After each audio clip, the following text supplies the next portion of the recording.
able to see the stars and the moon. I'd fly far into space as long as I am with you. The light in my bright eyes when you're near, the fluttering I feel in my chest when you are here. I can't explain this kind of love. It pulls me to you, I want it, I can't get enough. So share this precious light with me. Just take my hand and let's enjoy the things that we'll see.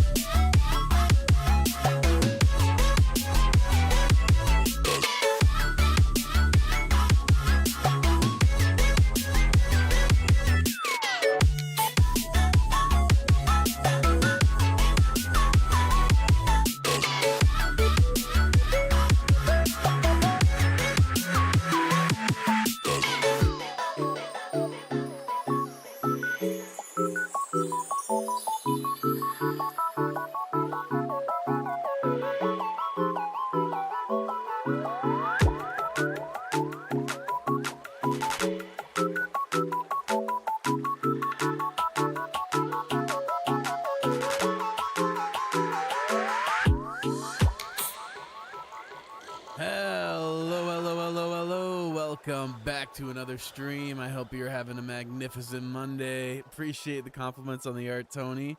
How you doing? Happy to see you. Yeah, I had, as soon as I saw Godot, I was like, yeah, I gotta draw that dude. We're gonna boot this up. It took me a little bit to get started today. I'm actually surprised I'm not more late because for whatever reason, OBS decided it's time to completely change the look of our mixer, and I had to completely redo my audio setup. But it's all good. We are here and I'm not even that late, so it works out. I gotta update my game capture. Playing Rewind 99 yesterday. I'm a little addicted to it. It's a fun little game. I actually was having some issues with OBS, which is why I updated it. And I kept playing even after I streamed. But let's jump into this, because it's time for a new case. And hopefully OBS will cooperate with us today, and we'll have a nice, easy-going stream.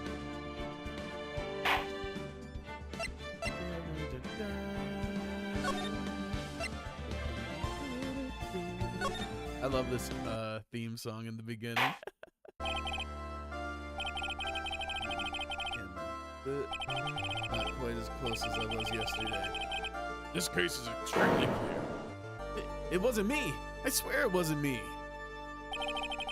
The evidence and testimony we've seen and heard are conclusive. Uh-oh, here comes the first ad break. Hang tight, it will be free for an hour then. And then I'll see you in a little bit. Appreciate y'all. Oh, my captions. Right.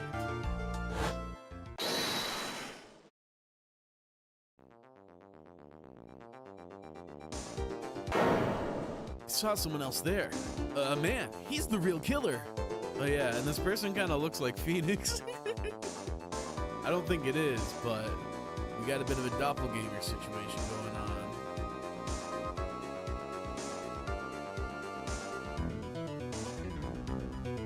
Why won't anyone believe me? Oh, 3-3, this is a funny case. Nice, that'll be fun then. Well, I'd say that pretty much wraps up this case, wouldn't you? Phoenix being the murderer again. This dude just keeps being suspicious. Guilty. Oh shit. This court is adjourned. Bro just always finding himself in hot water. January 6th, 10:03 a.m. Wright & Co. Law Offices.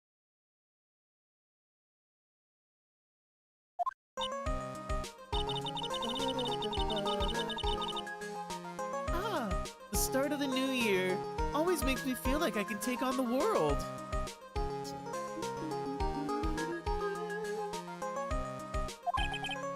I bet it does, Maya. So, I've decided that our resolution should be, Zvari, take on the world. Oh god, no, don't start getting influenced by this bad guy. What do you think? Sure, whatever, Maya. but I think maybe you've had more than enough mistletoe cake. Mistletoe cake? Hold up, you can eat mistletoe? What the fuck? Never! You've got to eat lots of cake during the new year. It's practically a tradition. It's like watching the fireworks or on TV or playing a board game. Hey, pal! Detective Gumshoe! Happy New Year, Detective! Likewise. Now listen up, right? I wanna... Here's to another fruitful year of lawyer-police cooperation. Yeah, me too. All right, pal. You got some explaining to... Have you got a holiday present for me, Detective? A what? Well, Here, have this. It's really nothing much, but... You can make anything out of cake, something as weird as soccer leaves. Yeah, that's true. You can get pretty wild with it. I wonder, like, how much of the mistletoe they're eating. Do they, like, just, like, soak it in syrup or something to flavor it, or are they, like, actually eating the leaves? What? Well, here, have this. It's really nothing much, but... Hey, thanks! Look, pal, we need to have a talk. Take a seat. Hey, what about Pearly? You haven't forgotten her present, have you? No, I mean, yes. I mean, no. Are you doing this on purpose? Guess I'm busted. How did you like my first practical joke of the year? Damn. Very funny, pal. Now let's see how funny you think it is when I show you this. What is it? A magazine? Hey, I want to see. Deadly poisoning brings guilty verdict. Defense attorney Wright trounced? Trounced? Let me see that. The defense attorney gave an almost childishly amateur performance yesterday. Hey, welcome back from the ad break, everyone. Appreciate you hanging tight through that. We're free for an hour now. What the heck is this? It's a report, pal, about you. Listen to this. Mr. Wright must take full responsibility for the ruling in this case. Well, don't tell me you don't remember anything about it. But I don't remember anything about it. When was that issue from anyway? December of last year, which I guess makes it last month. Which makes it old news, you mean? But I wasn't involved in a poisoning case in December. Yeah, what the hell? There is a fake Phoenix. It's like the start of the Fishman arc in One Piece. So, what do you think this is all about, Nick? If it wasn't you, pal, then that leaves us only one possibility. Fake. An imposter. No way! You don't mean... A A phony Nick? Fake Phoenix losing to Pain too. Embarrassing. Putting our name to shame. How dare they? Oh, too far. This must be Gumshoe's idea of a joke. Guess he's starting the year off with one too. I don't know about that. This is weird. I mean, I think I would assume this is a joke too. So, what are you gonna do about it, pal? What do you mean, what am I gonna do about it? Well, it's your fault the judge found the defendant guilty in this case. My fault? How do you figure that? Because the Phoenix Wright is super famous now. Well, maybe only sort of. I was wondering if he's starting to get a little bit of acclaim for all these cases. 'Cause these are all like high-profile cases, pretty back-to-back. Yeah, see what happens when you hotshots start getting too full of yourselves? But I didn't do anything wrong. At least, not that I can remember. You better make this right, pal. Now. And that means taking the case back to court. Got it? Sounds like we've got our first case of the new year. Let's tackle it with gusto. I don't know. The judge already issued a guilty verdict once in this case. It's not going to be easy to get it overturned. I guess that New Year's resolution is gonna have to wait till next year. So you're taking the case, right? Good. I'm gonna head over to the courthouse then. After that, I'll go back to the precinct. Drop by if you need something, okay, pal? Who is this fake Phoenix? I guess people are starting to know the name Phoenix Wright. If a client entrusted a case to me based on my reputation, I guess I kinda am responsible. But why would someone want to impersonate me? What sort of a guy would do that? It's a great question. They better have a fake Maya too. Oh my god, that'd be so funny. They even got like a fake gumshoe. I'd die. Oh, that's too funny. I don't think I'm that stuck. Let's go to the Criminal Affairs Department. Excuse me.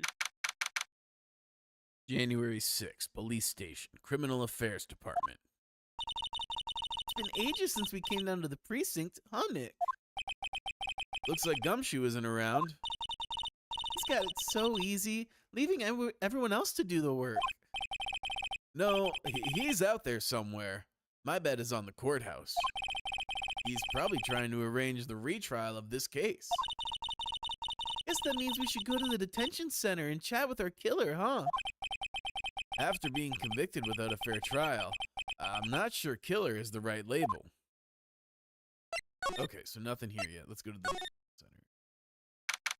I wonder if they're gonna clock that we're the real Phoenix and that they hired a phony or not. Or they're just gonna be like, what did you do? You fucked up so bad. All right, let's find out. January 6th, detention center, visitors room. It's so nerve-wracking, waiting to meet our new client. I wonder just what kind of person you tricked and got found guilty. Keep it down, Maya. That kind of talk could ruin me. How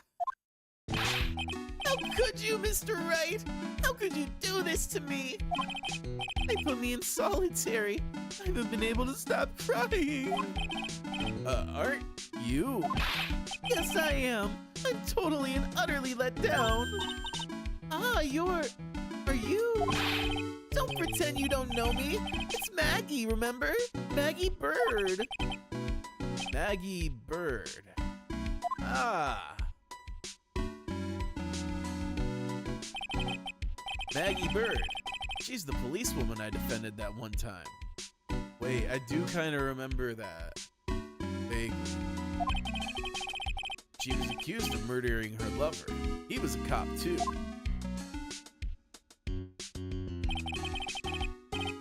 She's a victim in 2-1. Okay. I was thinking it was one of the tutorial cases. Cool, okay, so I do remember that. What are you doing in here? Didn't you get acquitted? Oh, sure, very funny. After that fifth-rate defense job, you come in here and start making jokes? You better hurry up and tell her what happened, Nick. Yeah. That's a mess. Good lord. Oh, I see. So that's where we stand right now. I'm sorry you've been caught up in another murder. My whole life has been nothing but a whirlwind of bad luck and failures. Girl, same. I vaguely remember her saying the exact same thing last time. But I don't mind. What's one more disaster in my life? She's just like me for real. At least now, the real Mr. Wright is here with me. I won't let the world keep me down, sir. Oh, damn. How could I forget about her? So, how come you're dressed like that, Maggie? Last year you looked so sharp in that policewoman uniform. I was fired after that incident last year. Oh, I'm sorry. It's okay. I don't mind one bit.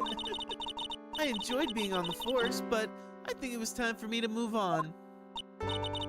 So, what do you do now? In the second act of The Life of Maggie Bird, I'm playing the role of a waitress. A waitress? Yes, in a French restaurant. It's a small place, but it's quite fashionable. Honestly, that don't seem like a bad gig. Working at a nice little small restaurant like that. Hopefully your boss is good. My charming smile and shapely figure came through for me. And the owner, Mr. Armstrong, hired me straight away, sir. Oh no, sounds like the owner's a creep. You gotta wonder how the fake Phoenix looks to have fooled everyone. Imagine if he was in like a Timu S outfit. Yeah. It's like the wrong shade of blue and like super ill-fitting.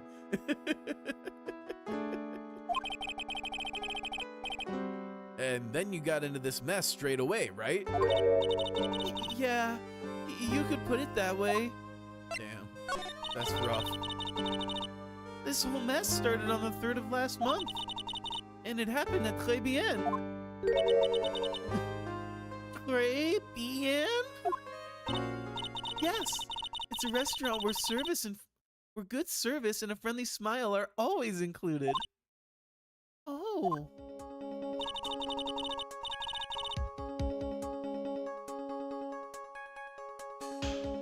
I'm really like, some of these songs didn't really hit me that hard at first, but after you've heard them a few times, it starts to kind of get you hyped.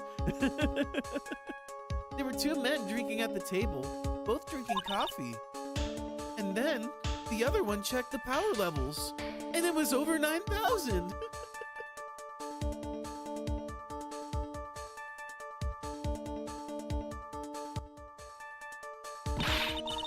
One of the men slipped some poison into the victim's cup.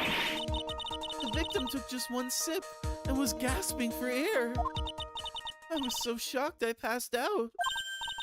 Hey, hold on there, Maggie. What? French name. In the French versions, the name and owner was changed to Italian. Lol. Oh, okay, okay. You keep calling the guy the victim. I had a friend go through it and tell me it was funny. Yeah, I wonder what the have them added yet. But I wonder what the Italian name was. The Italian version. I wonder what all the different localizations are, how many times they changed it. Stuff like that's really fun. Like sometimes it's bad too. I always think of like when I think of localizations, I always think of the infamous donut onigiri from Pokemon. Oh man. I love stuff like that. I always think it's so funny. You keep calling the guy the victim. Didn't you know the guy who was killed? Not at all. I've never even seen the guy before. Oh. So she wouldn't have had motive to kill him then, I guess. And the other man, the killer, you saw him, right? Of course. A good waitress must be attentive to the clientele. This has got to be the fake Phoenix, right? Just based on the shadow. So you saw the killer, but you were found guilty of the crime anyway? How come? You tell me, Mr. Wright.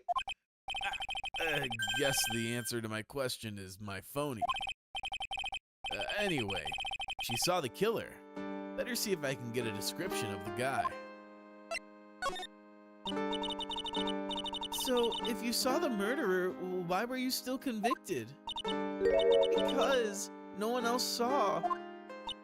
Saw what? The other man, the one who put the poison in the victim's coffee. Everyone testified that way. Mr. Armstrong, the customer. Everyone. The victim was sitting alone at his table the whole time. But how's that possible? I don't know. But nobody, not one person would believe me, sir. Even Phoenix Wright, my one last hope for a fair trial, failed me. What a pathetic defense. Like Granny would have done a better job. Look, that wasn't me, okay? And then, I found something a bit incriminating in my apron pocket. The name puns are probably really good in other languages as well.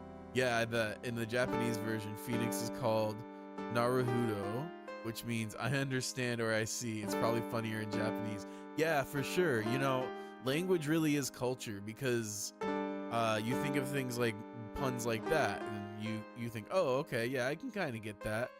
But the more you look into it, you start to understand the culture behind why that's funny. And there's probably like a very specific cultural reference that's being made there that, as not native speakers, or not a speaker at all, let's be real, I don't speak Japanese, we just don't enjoy and don't see at all. So I love that kind of stuff. I always found linguistics really interesting. Also, this fake phoenix definitely slipped the poison vial into her apron. What? Yep.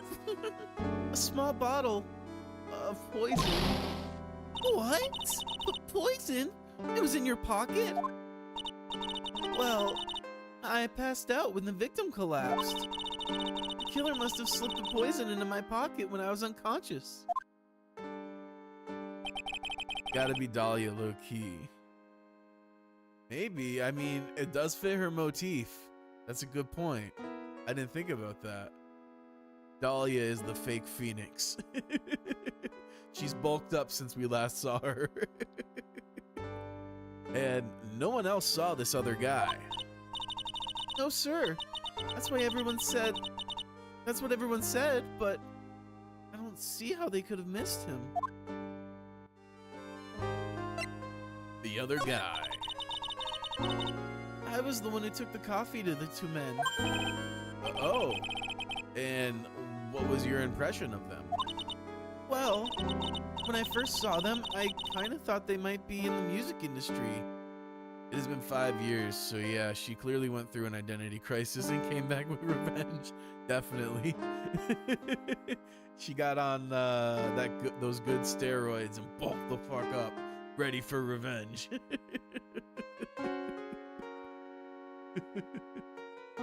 I mean, she has definitely shown she's willing to go through great lengths for revenge, so it wouldn't surprise me. Oh, that'd be a wild twist. In music? How come?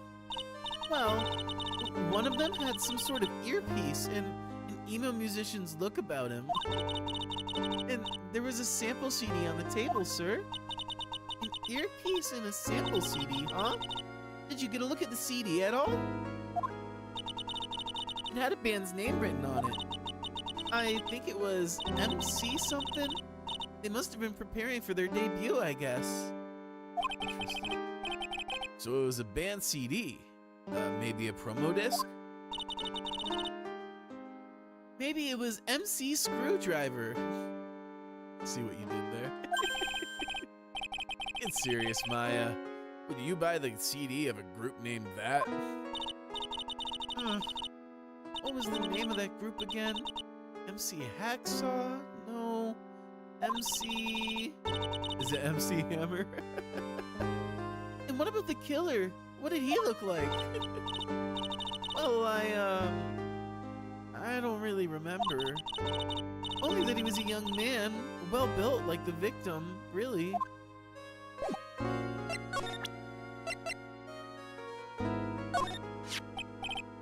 Oh, yeah. I need to ask you about this. Hey, this article's about my case.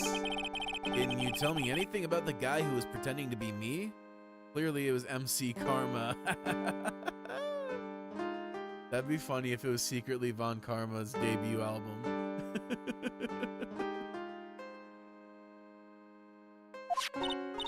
Yes, sir. It was the morning after I'd been arrested. I met you in the visitor's room here. You were wearing one of your super sharp suits. Me? Yes, you, Mr. Wright. Hey, Maggie. Was my evil double I am there too? No, I don't remember a phony you, Maya. Oh. Would have been cool. It would have been. Then you got really worked up and passionate. I'm gonna get you cleared of this crime, you said. Interesting. Interesting. I have an accent. I am as a fire name. Yeah, for sure, for sure. Okay, I get the picture, but you've met me in person before. So how come you didn't realize that guy wasn't the real me? I guess looking back now, it was a little strange. Only a little? Well, okay. So you were a bit taller than normal, and you looked a bit shady. And your voice was a bit weird. Oh, and you had this kind of funny accent, and So the guy was nothing like me then. but he had your spiky hair and blue suit. Is that all it takes for someone to imitate me? Guess so. How about everyone else in the courtroom, like the judge and the observers? Didn't they realize he was an imposter? Everyone had these big question marks on their faces, but it seemed that no one wanted to say anything, sir. This case just keeps getting weirder and weirder. Mr. Wright, do you think it's possible to get a retrial? Probably. The court ruled in the absence of a genuine defense attorney. So, we should be able to get a retrial. Mr. Wright? Do you think we'll win next time? Sir? My life has been a full-course meal of bad luck, complete with defeat for dessert. Since I was 6 months old, when I fell from the ninth floor of my apartment building.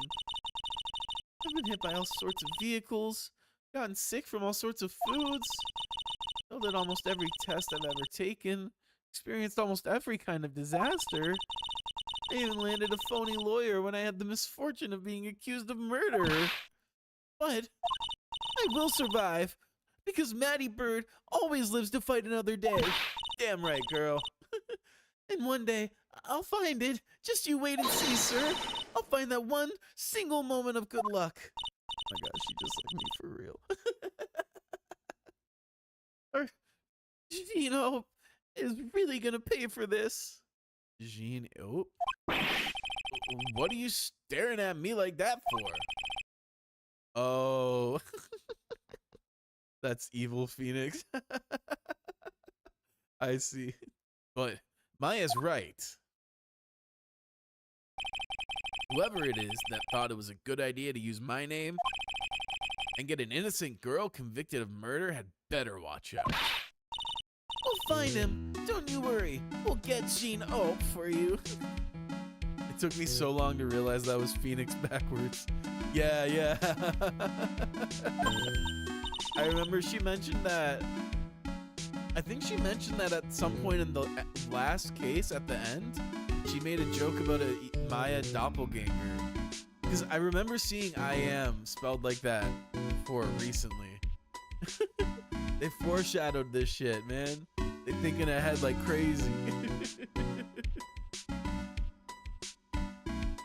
Oops. Great. Right. The restaurant where the murder took place. Yes, sir. When you go, please tell Mr. Armstrong I said hi. Sure, all right. Nick, let's go check out this restaurant. And its food. Yeah. All right, let's move. Make sure.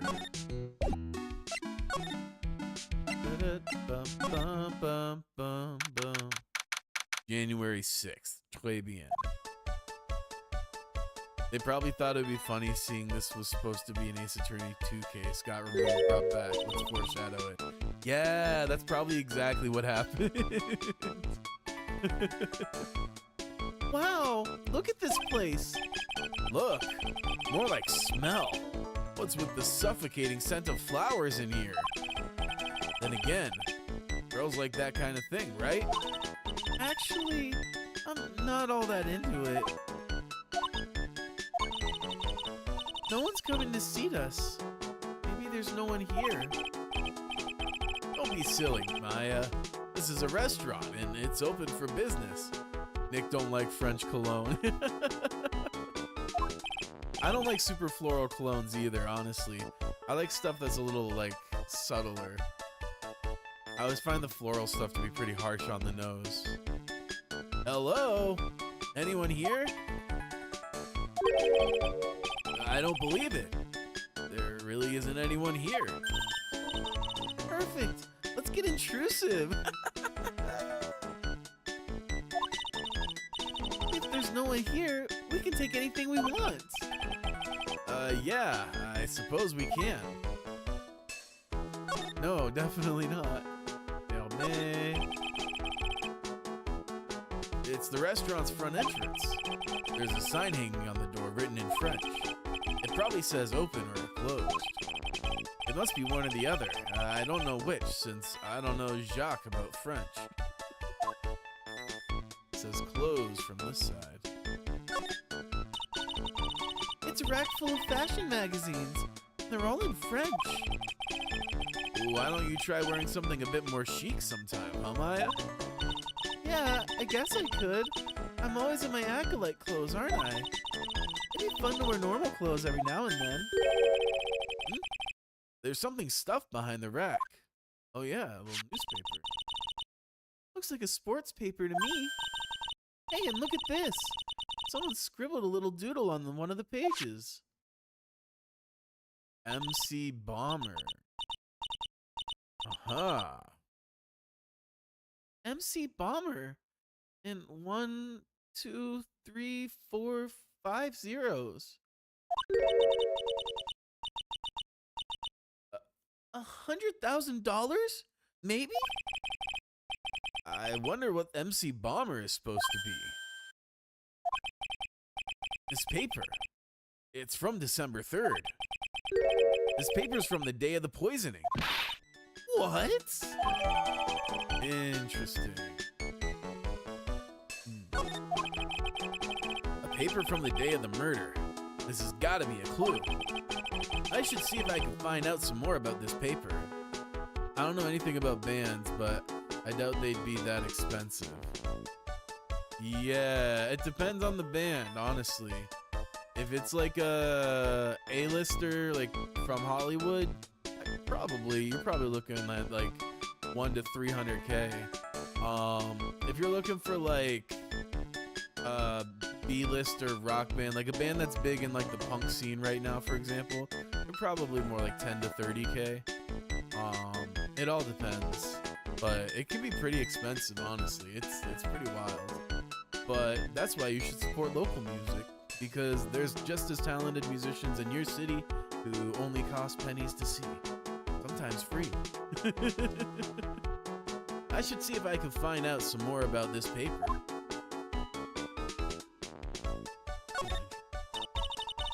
Yeah.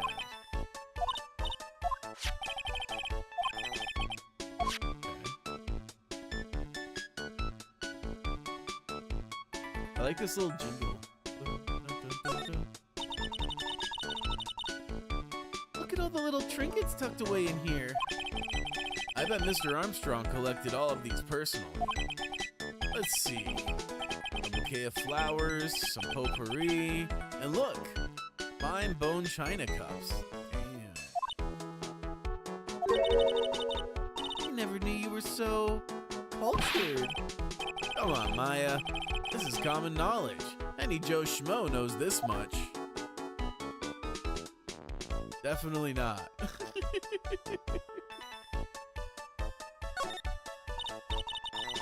Look, it's one of those magical boxes that spits out money. You know, you're the only person who would ever describe a cash register in that way. Yeah, for real.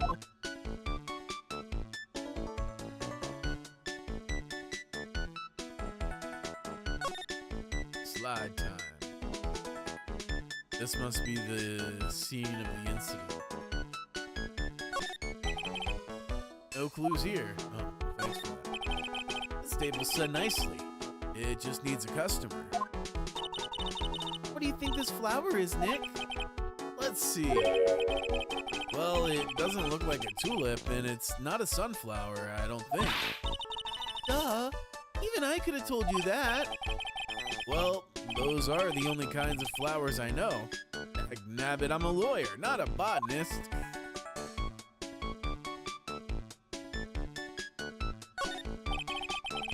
This restaurant has partitions that separate the tables. When you're seated at a table, you can only see the tables to your left or right. This must be the table where the murder occurred. I guess so. With all this police tape all around it. And And that stain must be from the poisoned coffee. Don't go licking the tablecloth, okay, Maya? Why would I lick it? I'm not a cat, you know. Then why can I picture you doing just that? Says more about you than it does her, Phoenix. Wow, it's a beautiful winter wonderland out there. Really? Cool. I love snow. Let me see. Huh? It's not white. It's not even snowing. Got you. I was only kidding, Maya. Nick, there are lies that are okay to tell and lies that definitely aren't. All I did was tell an itty-bitty white lie about non-existent white snow. She could dish it, but she can't take it. That's so funny. Right? I guess that's everything.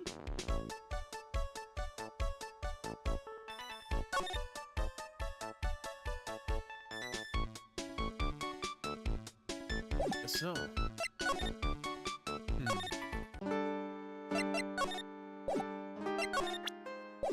Oh yeah, maybe she knows about this. Oh, a sports paper. Let's see. Did Guts and Braun manage to defend his heavyweight title? Phoenix and Maya interactions are so sibling coded. I love it. Yes, exactly. It's so wholesome. I love watching them interact. Especially when they talk about the first Steel Samurai case, when they talk about watching it together. It was so wholesome. I love their relationship. I love, especially when you get like Pearl in the mix too. The three of them, they're just one little happy family. It's so cute. Sorry, Maggie. That paper is actually a month old. It's from the day of the murder. And Gutson got knocked out yesterday, I'm afraid. Damn. Oh no. I found this paper in the magazine rack at Très Bien. Really? That's strange. Baby N doesn't get newspapers.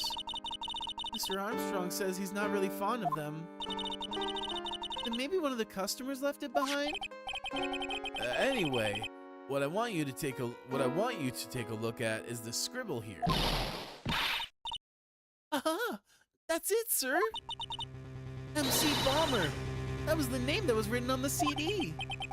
Just as I thought. I guess it wasn't MC Screwdriver after all, huh?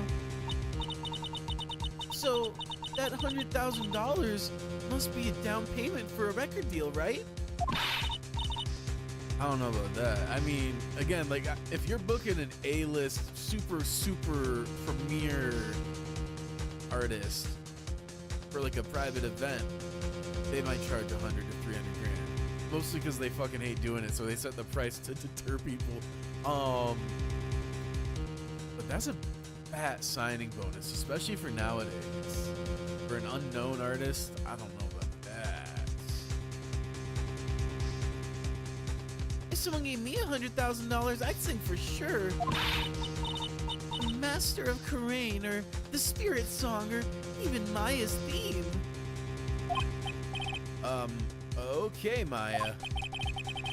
So, if the sample CD was on the victim's table, that means this newspaper may have belonged to the victim. You're right. So the victim left this behind on the day of the murder, huh? I think we better step up the investigation, don't you, Nick?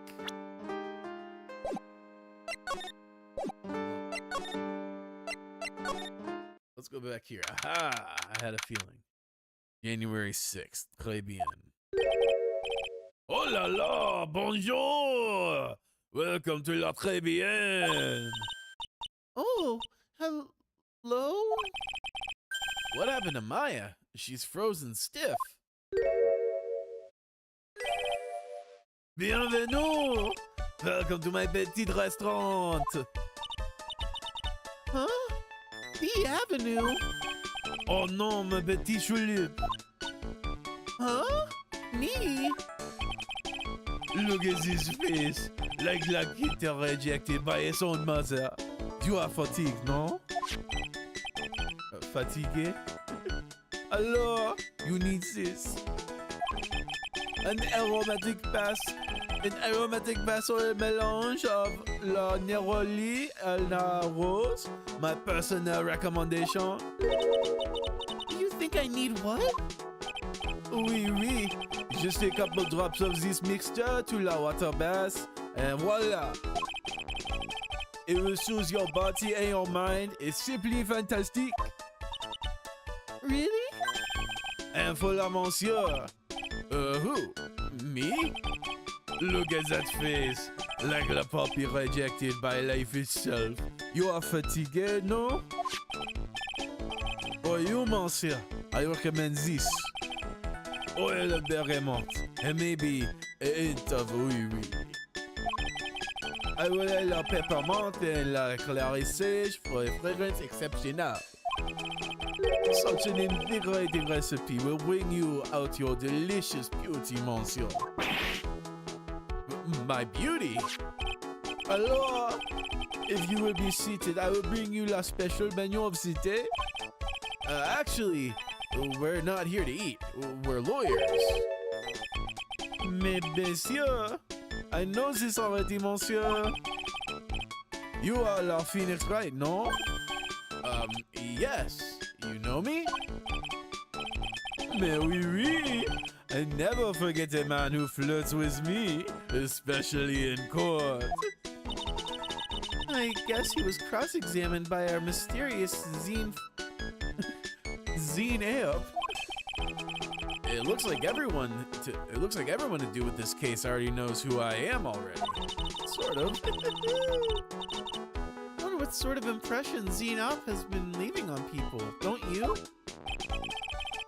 Allow me to introduce myself to you again. I am Jean Armstrong, enchanté. Bro's doing the most. So, what does très bien mean? I know très means 3, right? No, très bien is français. En anglais, you would say very good. Oh, very good. Oui, exactement.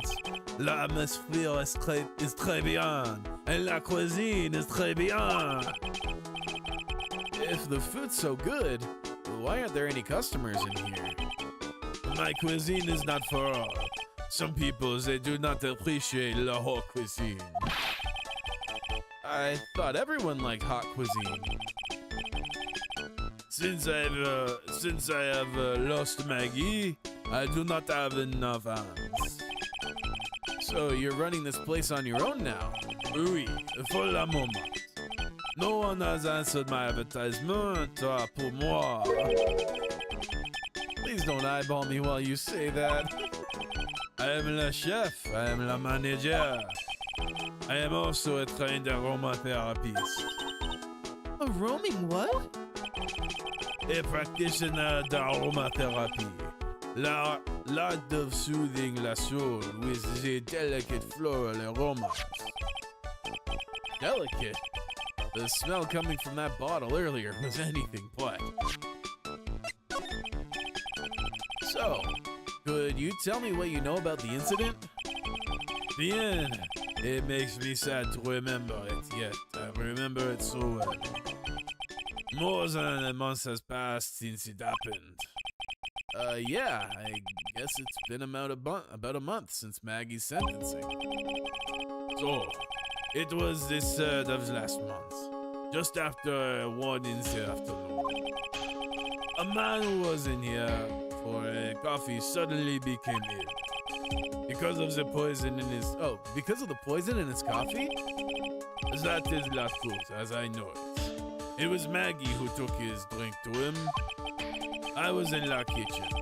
I heard the sound of someone collapsing.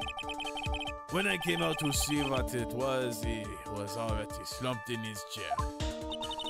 He was dead? Oh dear, oui, he was dead. Maggie had passed out also.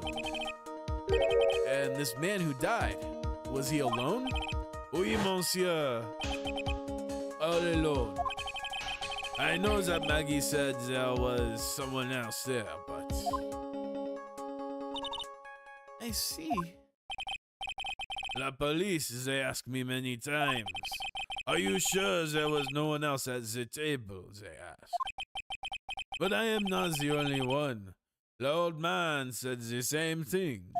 His accent is such a mess. Old man? What old man? So who is this old man that you mentioned? At the time of the murder, there was another customer in here. What? Someone else saw it. Mais oui, as usual, he came alone as a day. At the time of the murder, he was there. He saw it too. But he says the same thing. That there was no one else at the victim's table. But Maggie swears there were two people. Mais, mademoiselle, the lawyer, he could not prove this, no? About the lawyer, that was me, I suppose? Mais bien sûr. Wow, he's the person who said it wasn't me. Wow, he's the first person who said it wasn't me. Don't kid yourself, Nick. Now who's the one making stuff up? Yeah.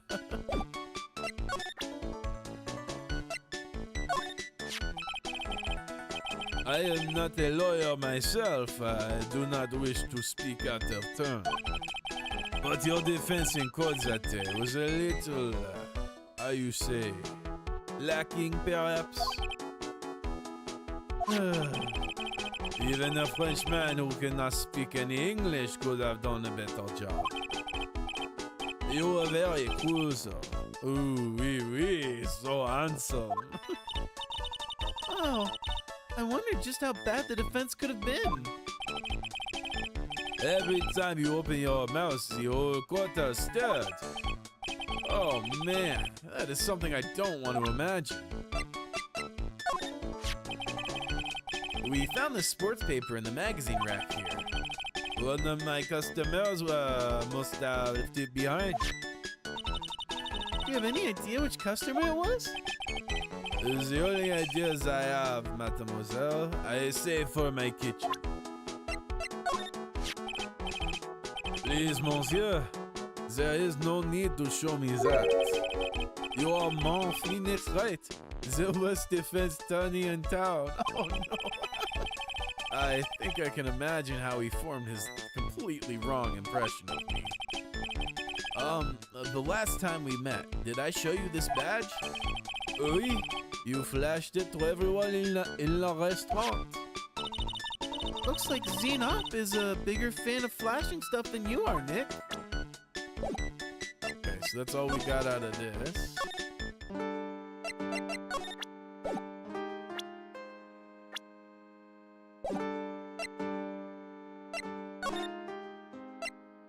Let's go to the criminal affairs department. Or not. Okay, nothing to see here, it would seem. This must be the chief of detectives here. He's glued to his computer screen. What? Master Mass turned up at the bank. What's he doing?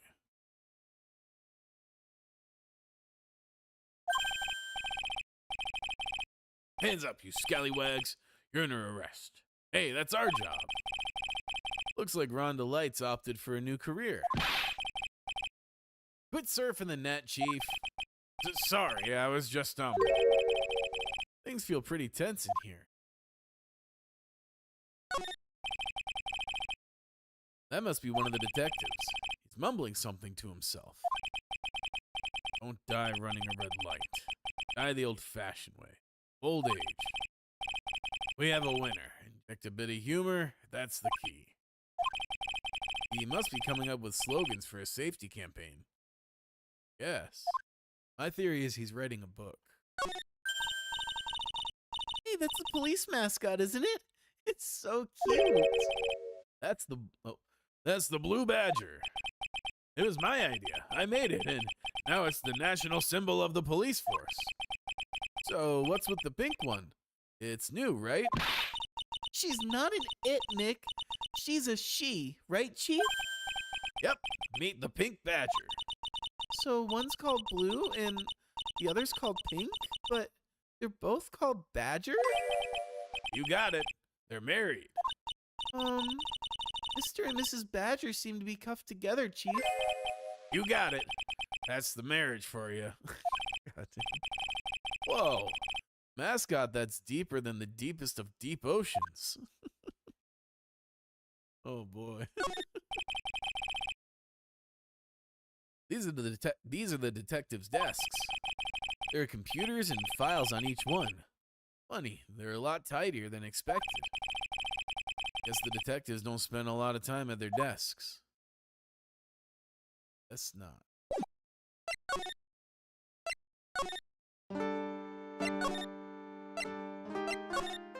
Let's present some profiles. Maggie was a policewoman once, n'est-ce pas? Yes, but she had to quit for, reasons beyond her control. Oui, oui. She was la suspect in la murder investigation, no? Oh, you know about that? That is why I gave her la perfume for la happiness. Happiness perfume? Oui, blended from bergamot like I have given you before. But she's been arrested again, and found guilty this time. This is true. Her natural aroma of an unhappiness must have been very strong. Just admit it, your perfume doesn't work. I am not surprised she was la prime suspect. After something like that took place before my very eyes. Something like what? What's this guy talking about? Does this mean Maggie did have a motive? We've got to ask this guy for more info. Stat. There we go. But when Maggie took the coffee to the victim, did anything happen? Oui, oui. I suppose you could say so. So what happened? No, it was nothing. Look, Maggie says she didn't even know the guy, but she's still been indicted for murder. Prosecution must have come up with some kind of motive. Oui, it's true. If there was anything at all between Maggie and the victim, it could be relevant.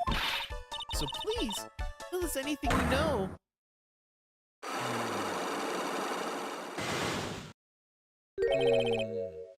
Psyche locks? No way. What are we gonna do, Nick? We'll just have to... What the? What's wrong? The Magatama. It's gone. Huh? I had it in my pocket, but it vanished into thin air. What? No, wait, what? But I could see the Psyche locks. Maybe that means the Magatama's nearby? Mr. Armstrong, could I just confirm something with you again? The table where the victim was sitting. Was anyone else sitting there? That is a question you will have to ask him yourself. Huh? Him? The old man spends all of his time dans le parc. Le park? A park. What park's that? Behind the restaurant, it is called Vitamin Square. Thank you. Je vous en prie, ma dear.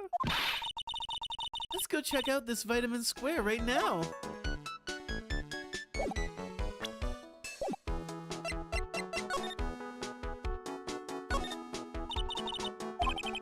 What happened to my Magatama? Yes, we did.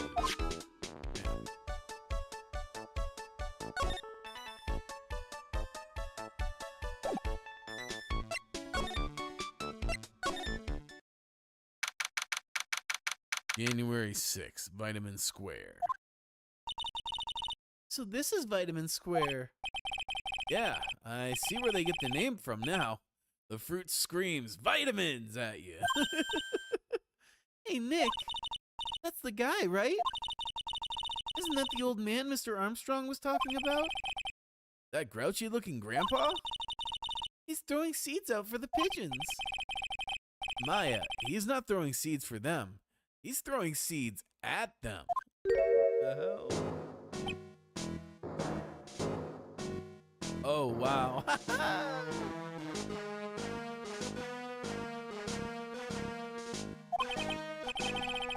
Ugh. My grumpiness threat level has just been raised to red.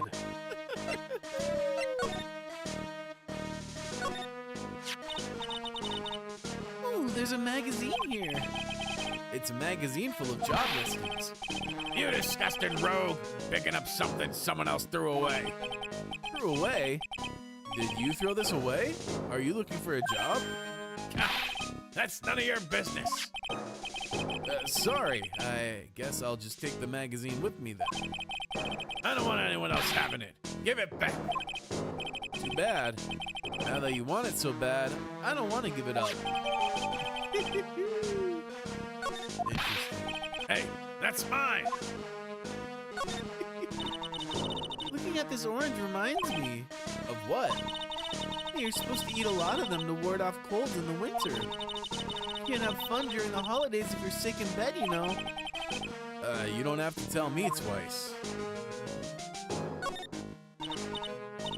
Hey, look, pigeons.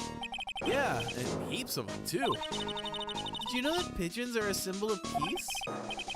That's a dove, not a pigeon. Poor things. So they can't be symbols of peace and harmony just because they're gray? Is that it? You're overthinking this one by just a smidge, Maya.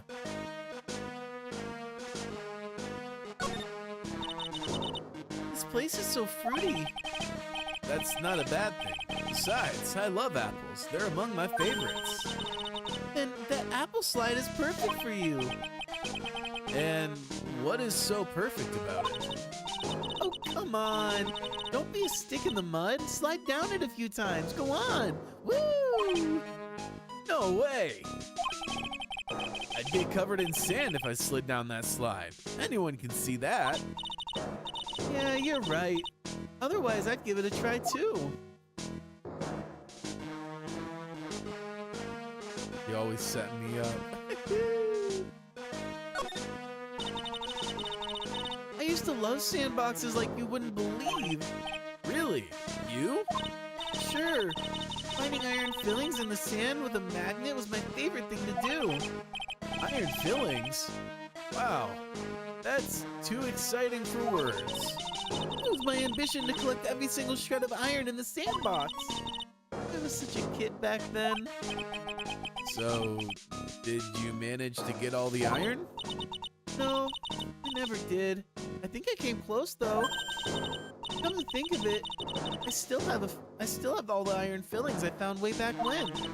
You want them? No. Hilarious. Alright, let's talk to this guy. Excuse me. Would you mind if I had a word with you? Yes. I just want to ask you a couple questions. What's the matter with you? Can't you see I'm busy? So you don't like my seeds, eh, pigeons? He's really chucking those seeds at them. That's gotta hurt. Go on, eat this.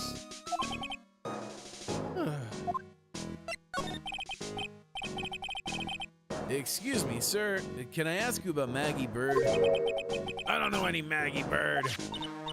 Yes, you do. Maggie, the waitress at Trebian. Ah, it's a disgrace, I tell you. An utter disgrace. A disgrace. An innocent young girl revealing herself like that. Revealing? You mean her uniform? The youth of today. They don't have any shame. No shame, I tell you. Not 1 ounce. Whatever happened to the old Bushido values of Japan? Like honor and modesty. Oh, buddy. What about me? I'm not wearing anything revealing. You. Your problem is you lack any sense of grace.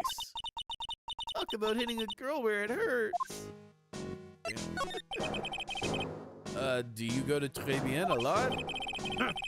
That miserable excuse for a restaurant. That garbage they serve in there is not food. Where's the sushi, the tempura, the rice? Très Bien is a French restaurant, sir. Where do you think we are, boy? In Paris? I want real food, not those snooty snacks. And what about those shameless girls? You mean the waitresses? You can see all the way up to there. There. Yes, the waitresses. They're practically naked. It's a disgrace, isn't it? Well, isn't it? Listen, it's not my restaurant. Ha! It's miserable excuse for a restaurant, that place. Miserable. He certainly knows the place. He must be a regular. But if he hates it so much, why does he keep going? Are you a regular at that restaurant, sir? It's just, if you dislike it so much, why would you keep going there? Sir? There you are, you filthy pigeons. You want food? Take that. He must be hiding something, right? If he is, I should be able to see a psyche lock or two. Oh, wait. I don't exactly have the Magatama right now, huh? Remember, Nick, that Magatama is only on loan. You better find it or else. If Pearls ever gets wind of this, I'm gonna be in a world of pain.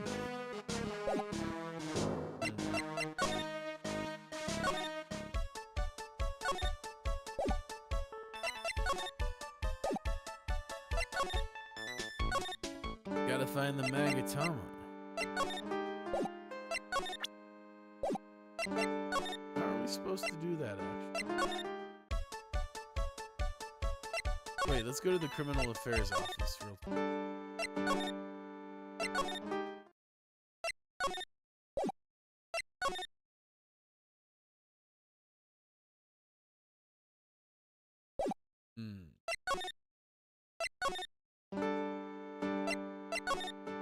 Doubt there's really anything worth examining here.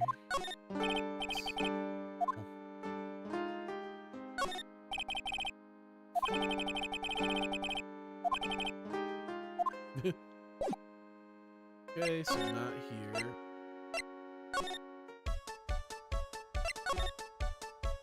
What about our off?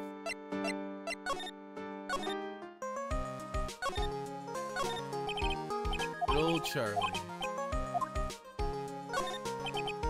Movie poster.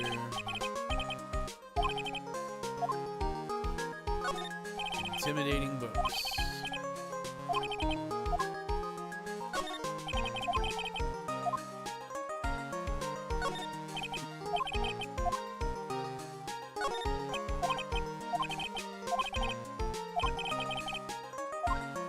Okay.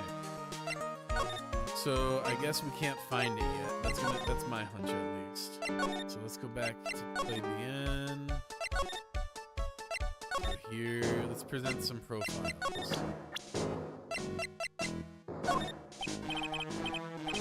Excuse me, sir. Could I just ask you about this? Sir? Here you go, boy. How does some pigeon feed sound to you? This wasn't exactly what I was hoping to get out of this guy. Excuse me, sir. Could I just ask you about this? Okay, so that's not gonna move. What about this?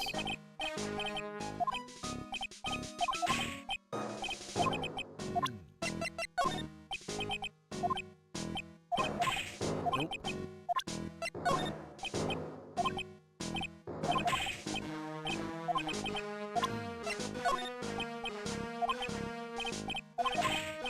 Okay, yeah, he's got nothing to say about any of this.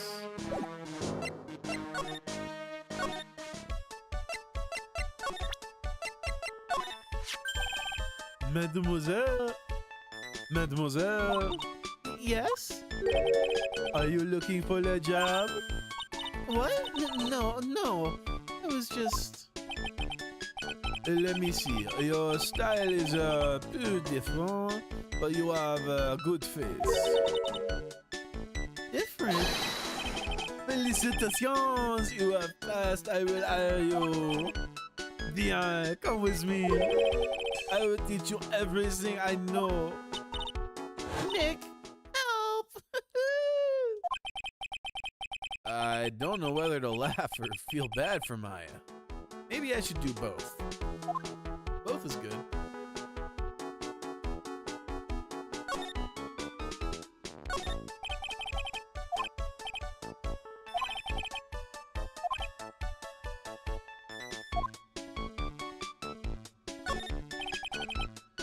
Bunch of little trinkets.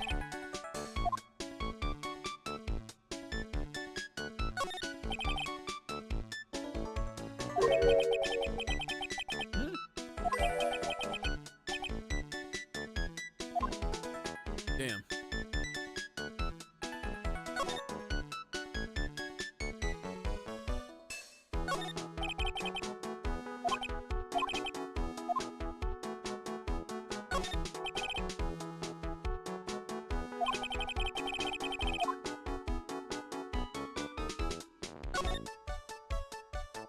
I was really hoping I'd find the Agatama. That's not.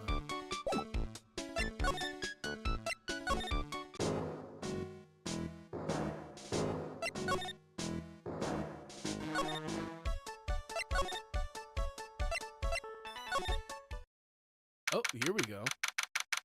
January 6th, Detention Center, Visitors Room. Looks like they have Maggie in questioning. I guess I've asked her pretty much everything. I'll come back if there's anything else I need to ask her later.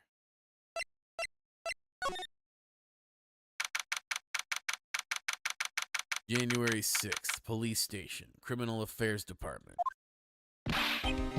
Well, pal, have you found the evidence yet? The one that's gonna find her innocent. No, not yet. We've only just started our investigation. Well, whatever you need to know, I'll give you the dirt on it, okay? I'm putting off all my other cases for now, pal. Gumshoe's really fired up about this. Oh yeah, one more thing. The retrial's been approved. Court's sitting at 10 a.m. tomorrow. Godot's gonna be the prosecutor. Oh. Him. Now listen up, pal. Maggie's found guilty again. Yes? I'll make sure you get locked up for good. Got it? Damn. So the guilty party was Maggie Bird, huh? Yeah. Back when she was on the police force, you were her mentor when she was a rookie, right? Yeah, I kept a close eye on her. I mean, not too close, you know? What'd you miss? You missed a good chunk of the investigation. We went to Très Bien. Maya got a part-time job. But we rolling on. We cooking. It feels like we were getting close to the end of the investigation, so we might do 2 sections today. We'll see.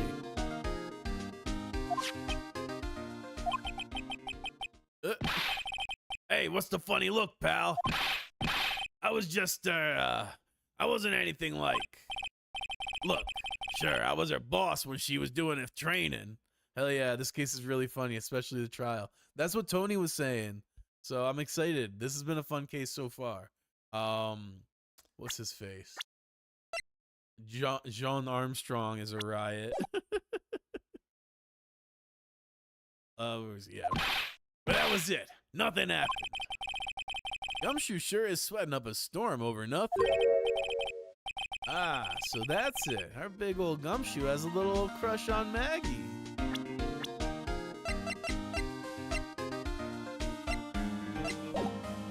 Big gap. Hey, cheers, Kev. Good looking out. Stay hydrated, folks.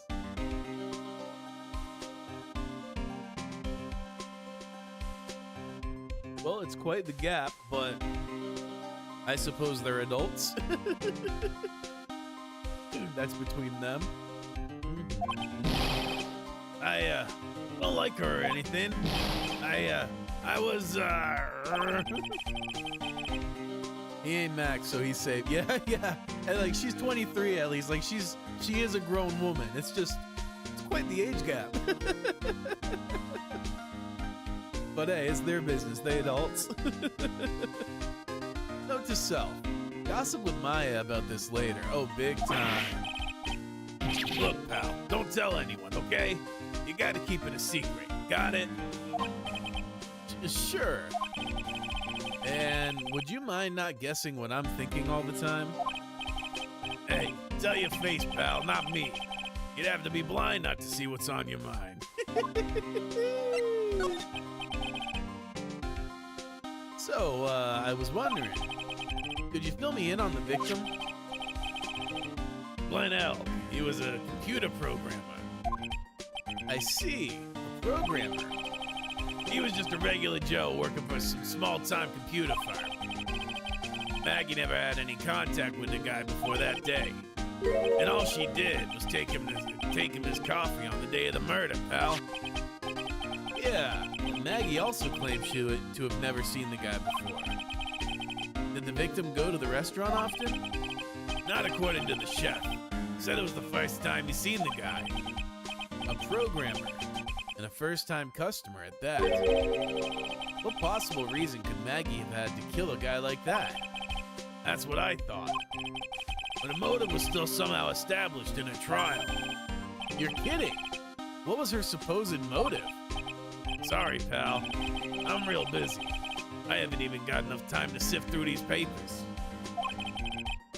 Look into it yourself, okay, pal? What could this motive have been? This isn't really a proper investigation. I'm kind of working on it by myself. Oh, that's right. The judge already ruled on the case, and all the evidence is in already. The only problem is with Maggie's testimony. Yeah, it doesn't sound very good for us, huh? Look, pal, I got a mountain of papers on this case to look over before tomorrow. So I'm just gonna say this. Maggie Bird's no liar. She's... Okay, so she's a bit out there and a bit off base sometimes. She was a good cop. That's not exactly complimentary, you know. So, what do you think really happened? And just how contradictory is her testimony? The biggest problem with Maggie's testimony is the number of people at the table. Yeah, my thoughts exactly. Maggie still insists there was another guy sitting with the victim.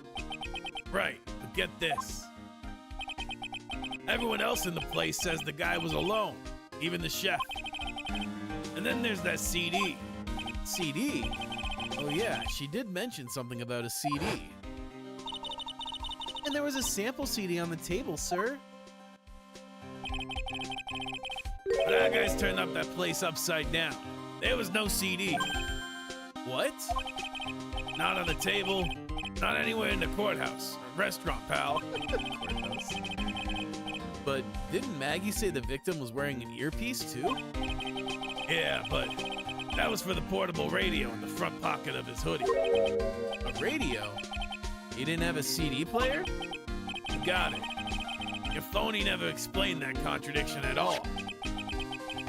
Come to think of it, the owner of Fabienne didn't mention that CD either. I don't know why, but I get the feeling Mr. Armstrong's got something to hide.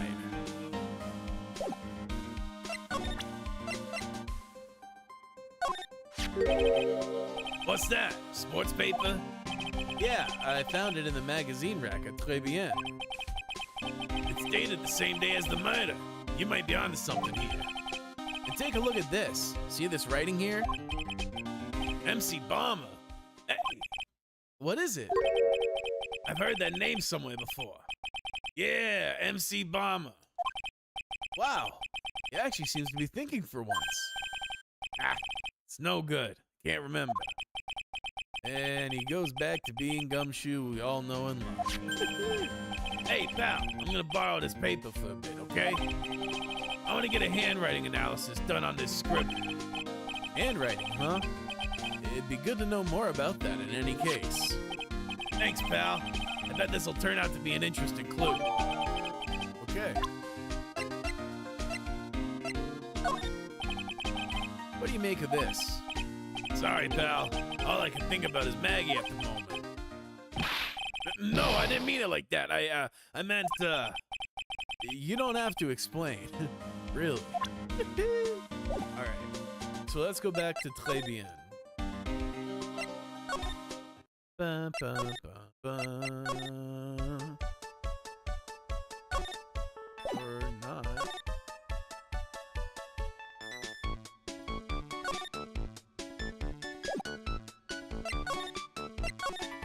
How about Vitamin Square?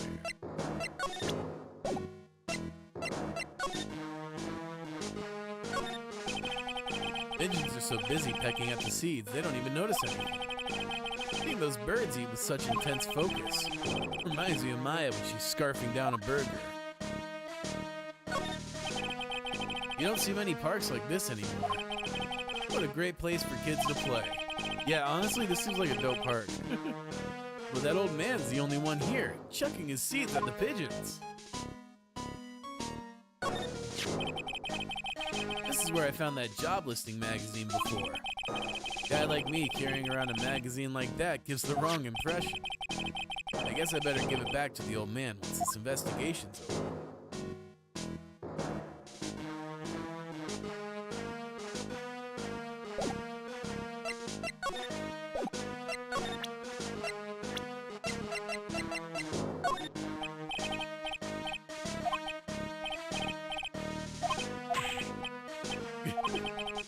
Oh, one thing I really like about the newer game investigations is that you don't know where to go or do. There's a menu that you can check. Think of it like objectives list, like what other games have. They help big time. It's real neat. Yeah, that sounds really handy. Like, 'cause sometimes you don't really need a ton of help. You just kind of need a little nudge to push you in the right direction. Got nothing to present here. Oh yeah, the white bird in the flock. There's a reference to Max apparently, according to Shu. I don't remember how, but there's that. Interesting. I did notice that like one of them was sticking out. Huh.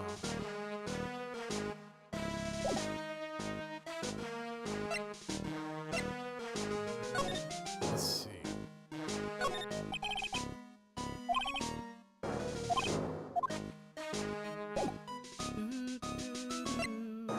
Alright, so there's nothing here. Nothing here. Here. Maybe this is it. January 6th, Write and Code Law Offices. Poor Maya. It looks like Mr. Armstrong's really taken a shine to her. I suppose I'll just have to let her work at the restaurant for a while. I'll go pick her up from Très Bien once things have cooled off. So we've already examined all this. I don't think there's anything else to show Gumshoe. Maybe this? I wasn't at the trial myself, but I asked this one detective I know how your defense was. And what did he say? He started off by saying, I'm at a complete loss for words. But he must have found some quick because he went on about how bad you were for an hour. What? He said you sucked so much, it seemed like you were trying to get Maggie found guilty. It looked like I was trying to get Maggie found guilty. Damn. Is that thing real, pal? Why does everyone keep asking me that? I wonder what this phony of yours is like. He had Maggie found guilty of murder. Doesn't that tell you? I've got to track down this creep. Oh yeah, can we present profiles to him? What do you make of this? Okay.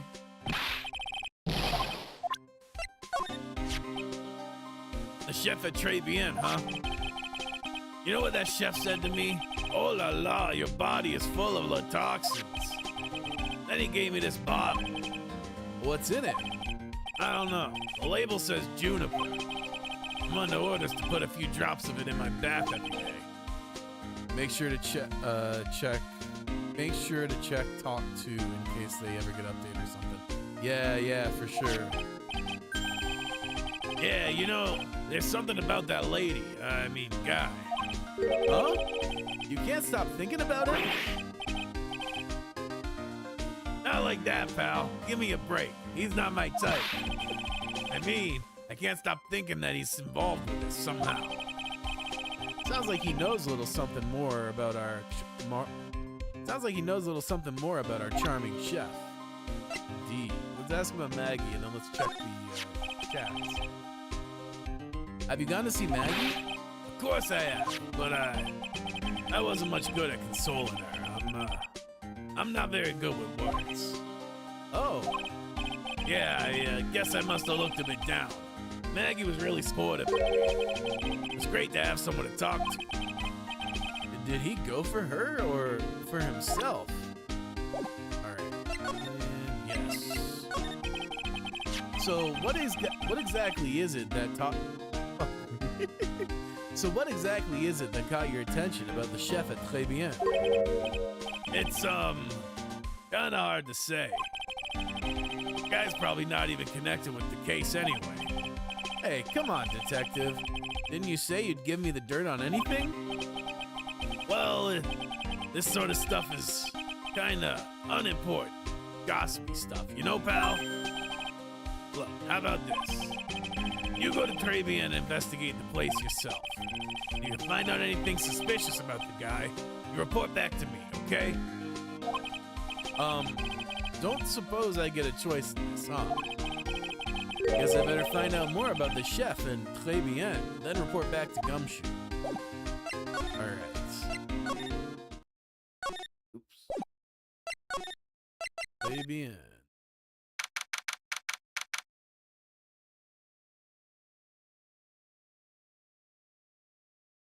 January 6th, Très Bien. Scent of flower sure is strong. It's almost making me dizzy.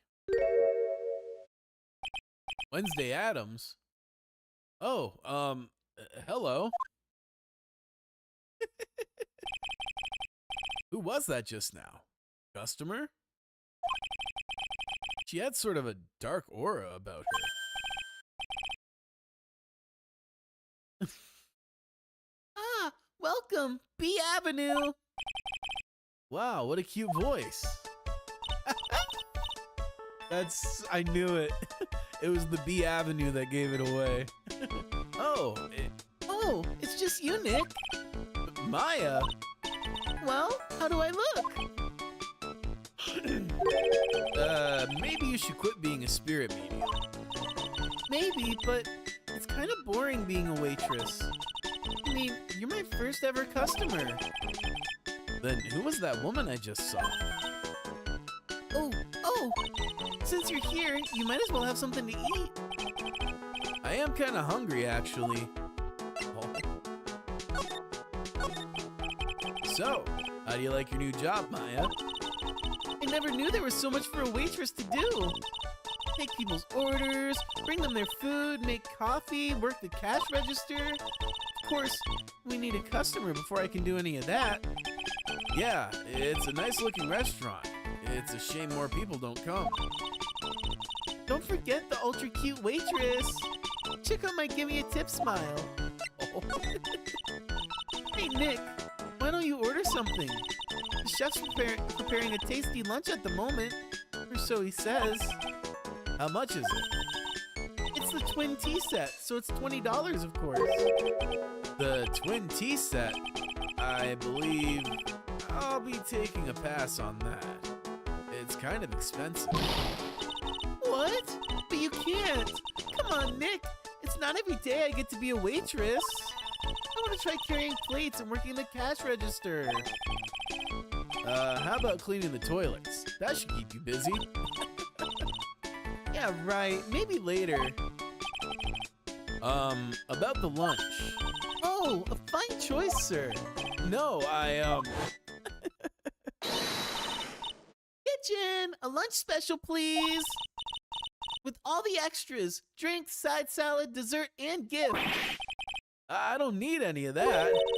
Just a moment, please, sir. Maya's really getting into this. So, how much is this set lunch then? $20, huh? With the drink, side salad, and dessert, it's $45. Hey, wait a sec. Maya! Sorry to keep you waiting, sir. Here you are. Deluxe fortified lunch set. Whoa! A dish inspired by lobster and abalone fricassee with a balsamic vinaigrette. Bon appetit! Thanks. She can't get bienvenue, but she can get fricassee? That's so funny. Come on, Nick. Hurry up and try it already. Lobster, huh? All right. Down the hatch it goes. Well, Are you hungry, Maya? I'm starving. Here, it's yours. Really? Remember, Maya, my wallet doesn't print money, so you'd better polish off that plate. I just remembered I've got to clean the toilets. Hey! You can't be in that much of a hurry to clean the toilets. What a waste of perfectly good lobster. Tragic.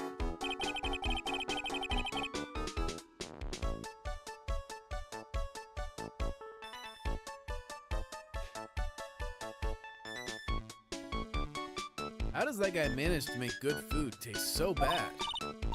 Hey, Nick, you want to take a peek at the kitchen? Kitchen, huh? Not a bad idea.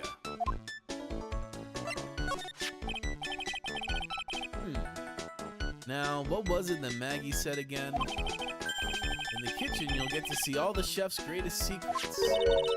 In the kitchen? That sounds tasty. Hey, wait up, Maya! What is it? I'm pretty busy right now. Weren't you gonna show me around? It was my plan to find some cool clue and show it off in your face. I'd better conduct a search in the kitchen myself.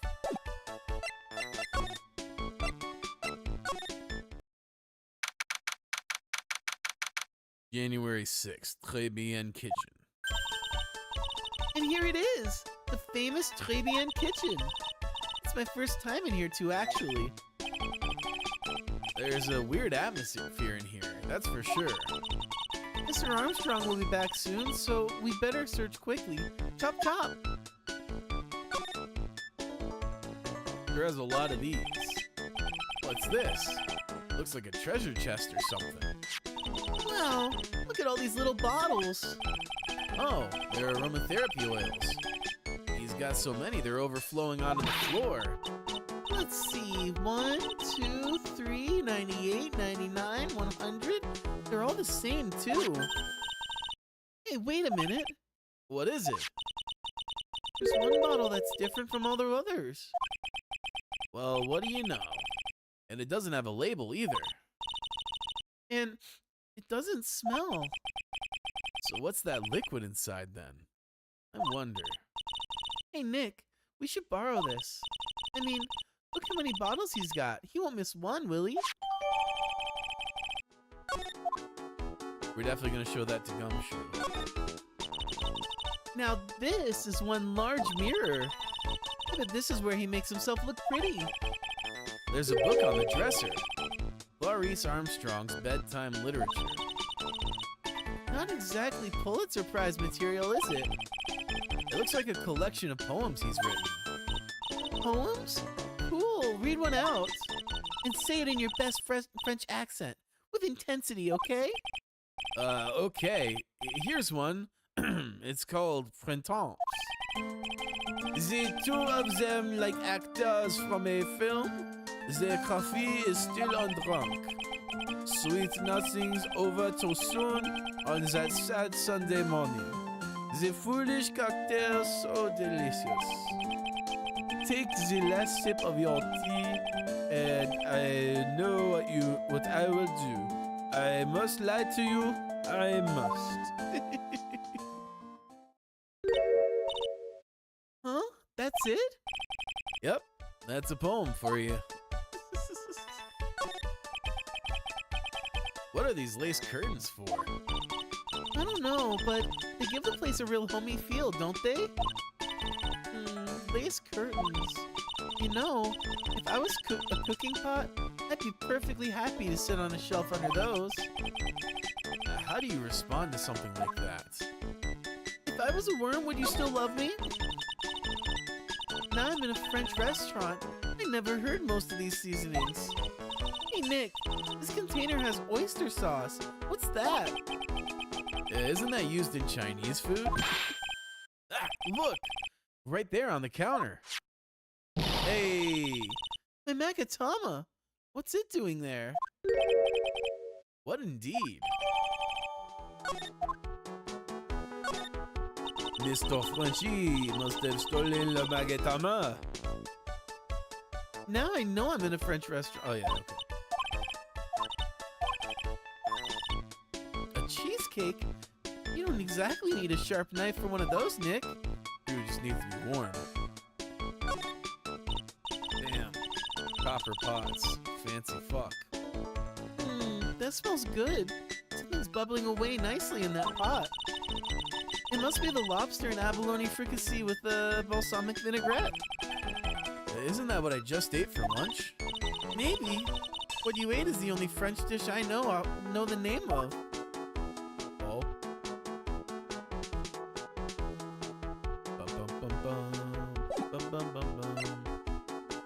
You ever had Japanese cheesecake? Shit's so expensive, but looks so good. I have. I had it in Toronto.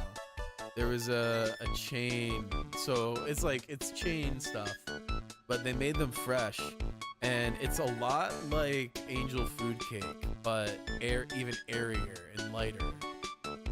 But it's pretty plain. I would recommend it with, like, if you get it, you gotta have it with like whipped cream and like fruit or something. By itself, it's kind of plain. But man, the texture is amazing. It kind of like melts in your mouth a little bit. Good stuff.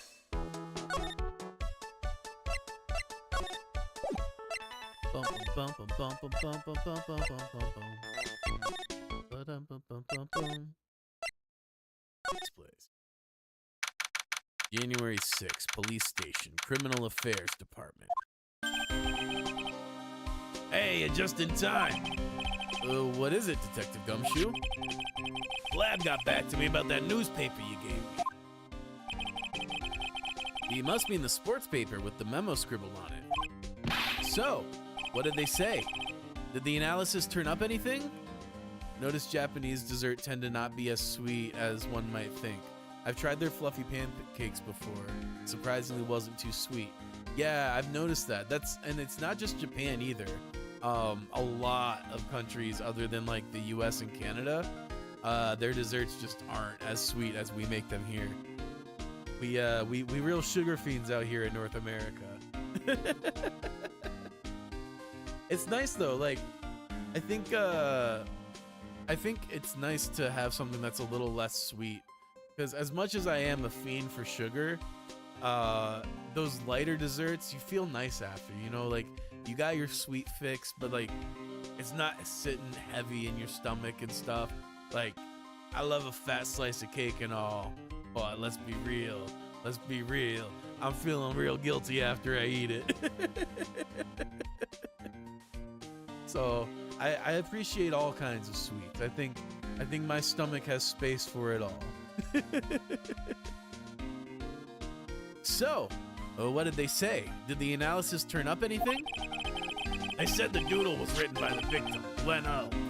No doubt about it. I expected as much. The victim took the paper with him to the restaurant on the day of the murder. That's our best interpretation of the facts at the moment. Okay. MC Bomber. I get the feeling I've heard that name before somewhere else. Oh well, I guess it'll come back to me.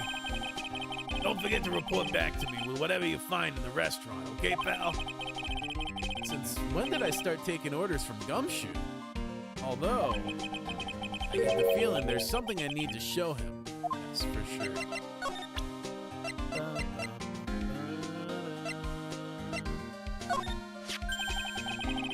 got one of those aroma bottles too, huh? Only this one doesn't smell. Huh?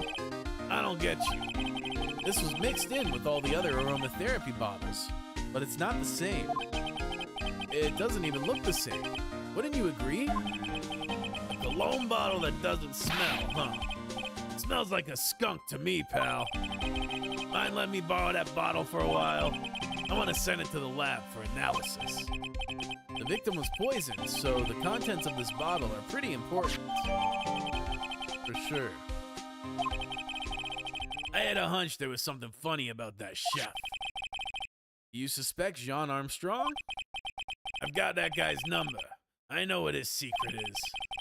That must be the same secret Gumshoe was talking about before. I guess I better fill you in on the details. About this Armstrong guy's secret, I mean.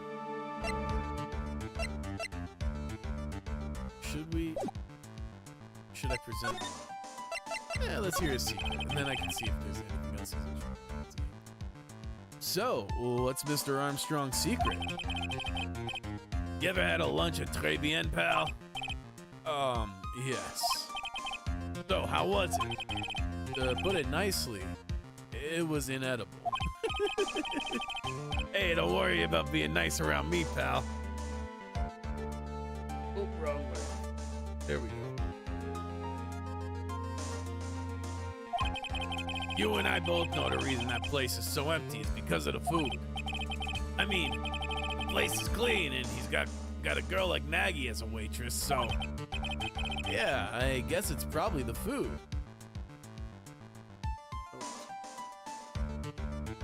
There we go.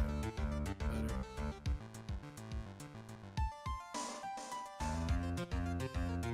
Yes. The real scoop on the guy is he's up to his ears in debt. Really? How much does he owe? This is a copy of his loan contract. He's about $500,000 in the red. $500,000? Are we talking dollars? Yeah.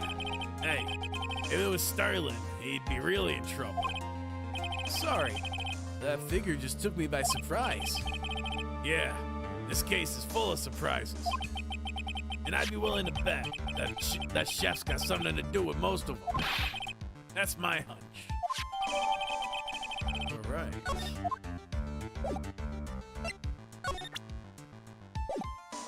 Well, we got more we can present. Let's present this. What do you make of this?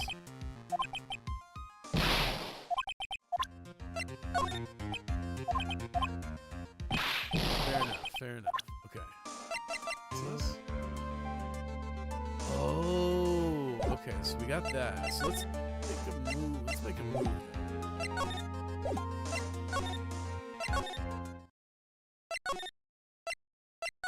Maybe it.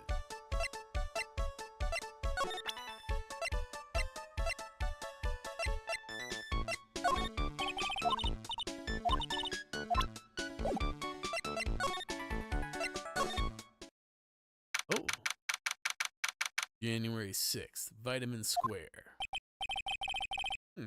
The old guy's not here anymore. Drat. And I still have some unanswered questions for him.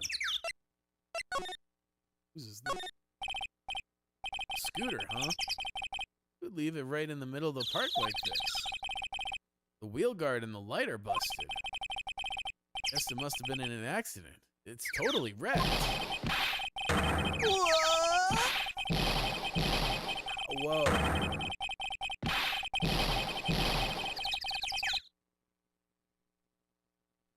Okay then.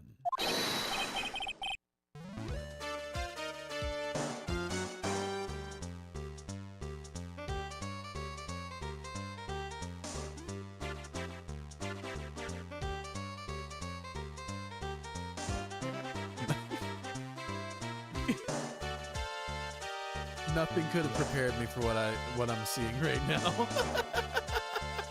What the fuck? Hey, what do you think you's doing with my bike? I love this guy. No, I wasn't. Roar! You've been messing with my new ride. Is that what you've been doing? The new ride? Isn't that... Or you's gonna pay for this. It wasn't me. I was just passing by. Hey, then who's the one that covered my saddle in that crap, huh? Or you's gonna pay. You catch my drift? No, wait a sec. I'm not a pigeon, so I couldn't have. A wise guy, eh? I oughta beat you so hard it'll feel like you's wearing yous was smooching the express train. Uh-oh. You's better watch your back. This ain't over. I'm gonna round up a group of lawyers and then you's gonna pay. Oh my god. Oh my fucking god. It's fake Phoenix. How did anyone confuse this orange motherfucker for me? Actually, I'm a lawyer myself. What do you say? The hair should have told you. Yeah, I was so distracted by everything else. The hair was the last thing I saw. They were probably too scared, yeah. Phoenix, right? You saying you, Phoenix, right? Yeah, I am. So, you a wise guy too, huh? Cause I'm Phoenix Wright. What? My way, I gotta cruise. He's gone. Surely that guy wasn't my phony. Was he? He wasn't anything like me. I guess I better make a note of the scooter. I guess. Damn. Ha! Pathetic. Oh, it's you. A few threats from a little brat like that. And you look like a pigeon that's got seeds in its eyes. Have you been here the whole time then? I was in that strawberry. I had some thinking to do. More like you had some cowering to do. Phoenix rides a bike too, so his phony rides a scooter. He really is a faker. Yeah. I forgot about that. That was established a while ago that he rides his bike. Are you a regular at that restaurant, sir? It's just that if you dislike it so much, why would you keep going there? Sir?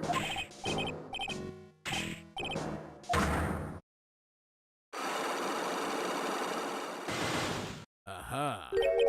I knew it. This old guy's got something to hide. But what could it be?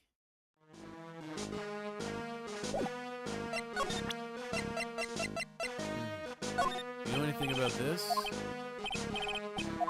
Okay, he's not gonna say anything, so I'm gonna have to... let's try this. Not feeling super confident on it, but we'll see. This investigation's taken a little longer than I anticipated. If the end is close, we might still be able to get a second one in. I do gotta cook in a little bit. It's time you told me the truth. Why are you a regular at a restaurant that you dislike so much? Isn't it obvious? People only have one reason to go to restaurants. I do think I can do 2 sections. We'll see. Because I gotta get dinner going soon. So it all depends. Wait.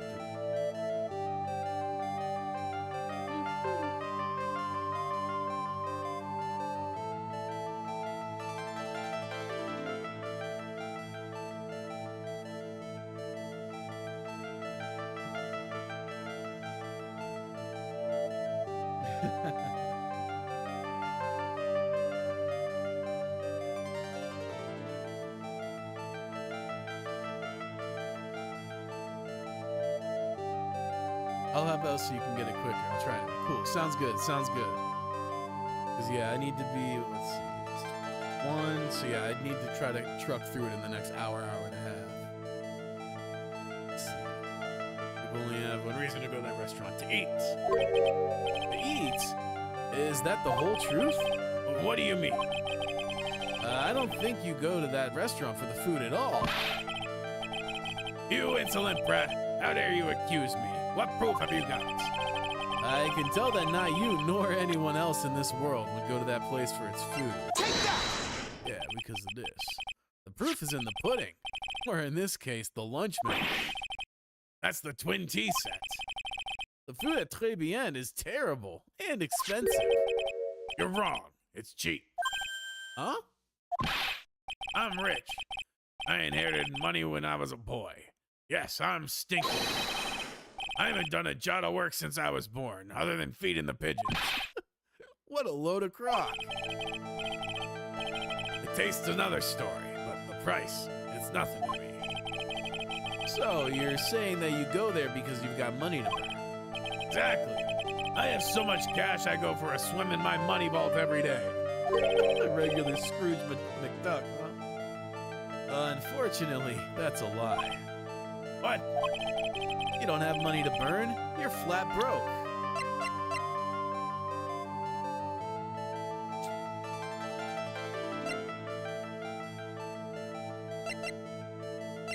I don't think this is the right guy. Yeah, because that's John. We know Jean's broke.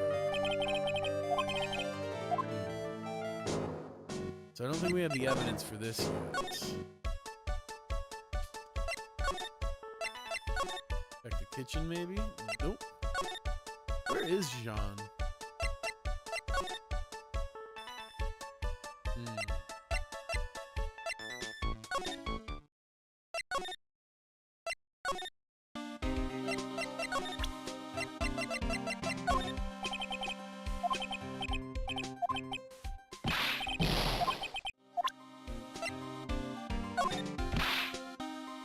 $500,000, pal. Wait, what items do you have again? I wasn't paying attention. One sec, I'll show you after this. That's $500,000 bills. What was the in there for? Is there really that much money tied up in this case? Can't give you an answer on that, pal. Not without the case file in front of me. But I'll tell you this. That Armstrong guy would have done anything for cash. He was desperate, you know? No, I don't, but I think I sort of get the picture.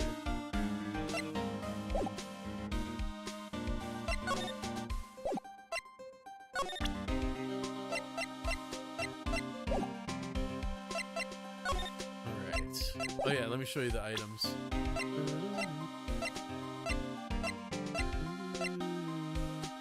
We gotta prove the old man is in debt somehow.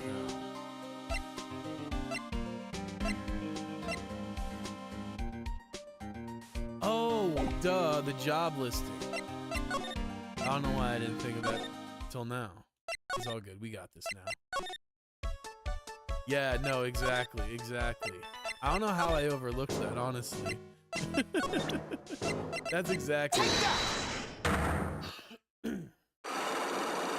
I think I got too fixated on the on John's debt that I just overlooked it.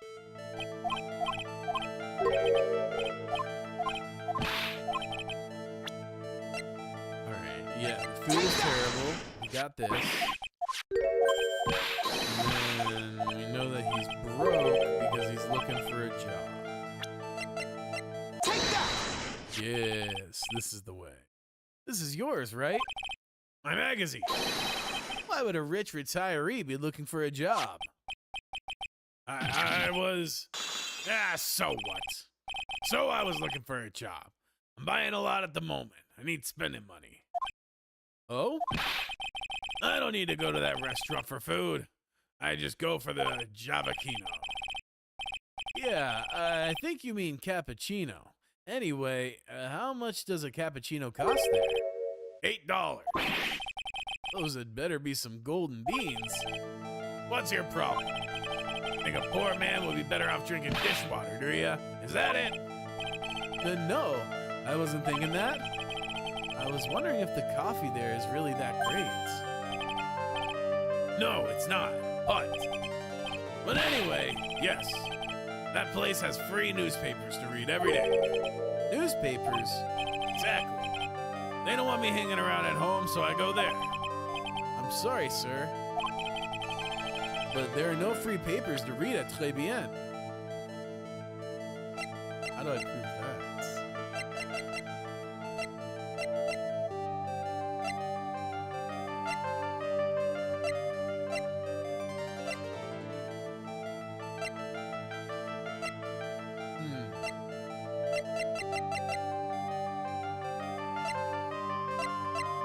This one I actually don't think we have.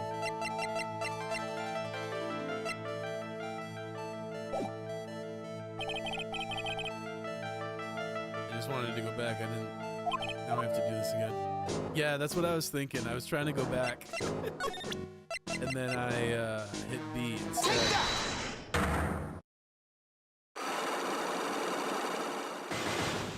Because, yeah, I guess they would bring the sports thing because it doesn't have the... Yeah. Take that!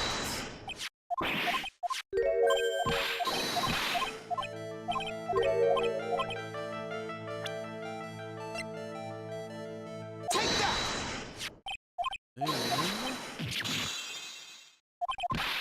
Let's see.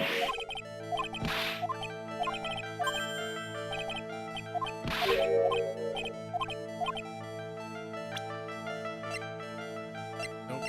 Sport. We'll see. Take that! Yeah. Good. It's a newspaper I found behind the magazine rack at Très Bien.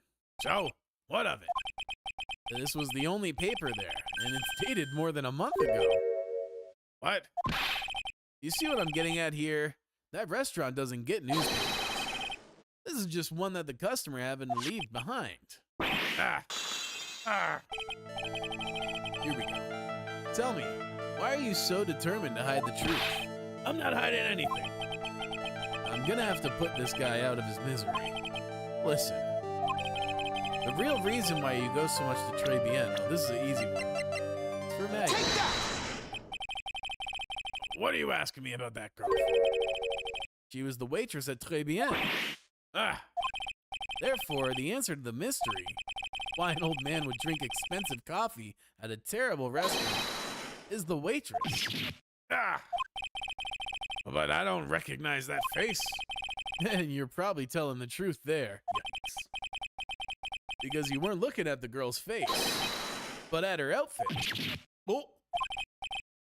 That's the truth, isn't it? You became a regular at the restaurant because of the waitress's uniforms. That uniform is all you can think about, isn't it?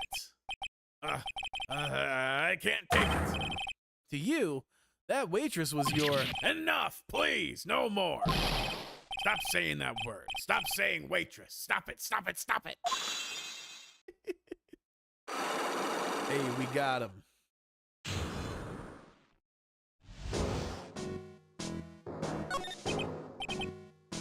Sir? Yes, it's true. I was there for the young girl. Fine, so I'm a dirty, wicked, sinful old devil. No, I didn't mean it like that. I even get one of those lousy cups of Javachino every time for $8. All because of the serving girl. Punish me. Lock me up. Really, that's not what I'm here for. You'll be the same. Another 20 years and you'll understand what it's like. You'll know how painful it is to be an old man like me. No, really. Listen, sir. Stop calling me that. I have a name, you know, boy. So show some respect. I'm Victor Kudo. So sorry, Mr. Kudo. You youngins think you know it all, don't you? Well, I'm not saying another word. I won't tell you anything more. This guy was in the restaurant at the time of the incident, which means I have to hear his testimony, one way or another. I don't believe this. I even broke his psyche locks and everything. Guess I'll have to try to get him when he's in a better mood.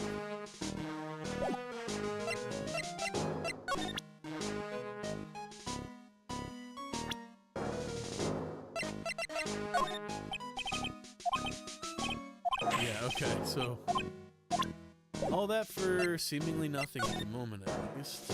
Let's go to Très Bien.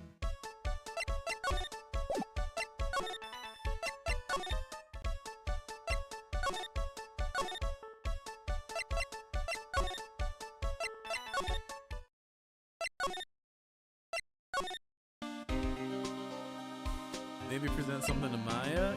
Yeah, we could try that. Let's see. Ancient.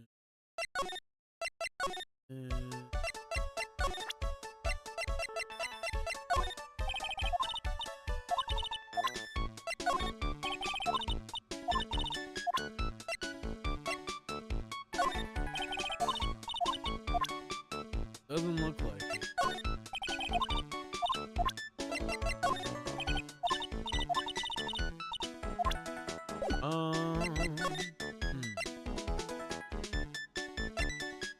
Profiles? Maybe. Let's see. Oh, there we go. Oh, is that old man? Is he still feeding the pigeons? Yeah, he fed me as well. Had a bunch of those seeds in my eyes. Oh, ouch. Hey, Maya, would you mind coming with me for a while? Huh? Me? Why? There's something I really want to ask that old man. Sure, okay. I'll just get changed. No, hang on. Can you go like that? I guess. Sir. You again. Well, I see. Nick, his eyes are burning into me. It's okay. I think it's going pretty well. Huh? You're still just a little child. Run along and play on the slide, all right? Play on the slide? Ah, you were so close. A little more and he would have spilled. Pigeon. How can we crack this guy? Excuse me, please, sir? What? Can't you see I'm feeding the pigeon? Mia. Mia? Well, If you don't mind, sir, I'd really love to talk with you. yes. Of course, certainly. I'm Victor Cruz. Even from beyond the grave. Wow. About the incident. You mean the man who died after drinking the Javachino? It's like he's a different person. It was quite a shock, even for me. He was a strange-looking boy. The girl took the Javachino over to him, you see? And? Was the customer alone? Definitely. He was the only person at the table. Then he took one sip of his Javachino And and he said something like, "Whoa!" And then he collapsed dead. oh, how terrifying. You're so good at listening, aren't you? I'll tell you anything, whatever you want to know. He certainly seems to be telling the truth now. But it looks like Mr. Kudo didn't see this other man either. Do you like the food at Très Bien? Well, of course. I'm really quite a sophisticated man. I was a young businessman once, you know. Were you? I set up a casino in London. Really? How interesting. Eating the food at that restaurant really takes me back to my days in France. What a lovely story. London's in England, not France. Oh, yes. France is wonderful. I'd love to show you around the city sometime. It's too much. I can't take it. I want France. I can't believe Mia's laughing at the guy. You visit Très Bien a lot, don't you? Of course. I mean, yes. I'd like to come and see you there. Really? Oh, you flatter me so. The owner would be delighted to welcome you, I'm sure. Careful of that chef, my dear. The chef? You mean Mr. Armstrong? That's right. The man's an ex-con. He's an ex-con. Whatever did Mr. Armstrong do? Oh, no. Those eyes. I can't take this. Mia's really got this guy eating out of her hands. He steals things from his customers. From his customers? Gloves, handkerchiefs, little things, mate. He's a pilferer, so you be careful around him, my dear. Are you sure about this? Of course, he was arrested for it. I was there when it happened, having my Jabachino. He really is a regular. Let me write you a little haiku about it. A haiku? A Japanese poem. It'll explain all you need to know about that chef. Mo, convicted before. A wicked man or woman. Repeat offender. If he takes anything again, you let me know. If it's not too expensive, I'll buy you a replacement. Poor guy. He couldn't do enough for Mia. Okay, Phoenix. It's about as much as I can do to help. Thanks, Mia. We got some really important information thanks to you. Honestly, I can't believe Maya called me for something like this. Okay, so we got the info from the old man now. Here we go. January 6th. Très bien. Guess it's about time to wrap up today's investigation. Had enough of being a waitress? Yeah, plus, no one came to the restaurant. Oh la la, Mademoiselle Maya. No. How can you leave me like this? I'm sorry. That reminds me. Mr. Armstrong had a psyche lock. Or 3, didn't he? He did. I'm gonna have to break those. Mr. Armstrong, I hope you won't mind, but I'd like to have another word with you. Oh, volontiers, of course. Let's save.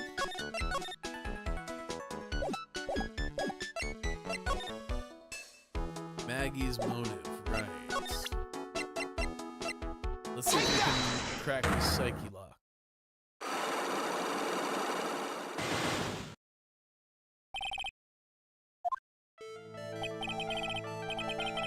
What's happening? I do not like this horrible feeling. I have to know the truth. What happened that day? Hello! Sorry. Hello, I will confess everything. Just don't hurt me. Huh? Well, that was a new world record. It was a lottery ticket. I'm confident you can break this lock and the section will end here. Pretty much the end, if I remember. Cool. A lottery ticket. Le man who died here had a lottery ticket. For $500,000. $500,000? Oui. But after the incident, these tickets... It disappeared. The ticket disappeared? This was the motive that the prosecution gave for Maggie. They said that she poisoned the man to get the $500,000 lottery ticket. Oh, here comes the ads. See y'all in a few. Appreciate you. Well, why didn't you tell me about this sooner? Mais alors! You've been trying to hide this information about the lottery ticket from me. And I want to know the reason why. No, monsieur. You dug me. But I have confessed to you everything that I know. Mr. Armstrong, the $500,000 lottery ticket. I think I know who took it. I think the winning ticket was stolen by this person. Take that! Mr. Armstrong, I believe there's a very high probability that it was you. Ah! Wow, that is one piercing scream, even for a man like him. Mais pourquoi moi? Why, you have no evidence. I am not Mask the Mask. I am not the kind of person who steals the property of others. Sorry to disappoint you, Mr. Armstrong, but I have evidence to the contrary. I present to you proof that you've stolen from others in the past. I mean, I guess we could do this or this, like...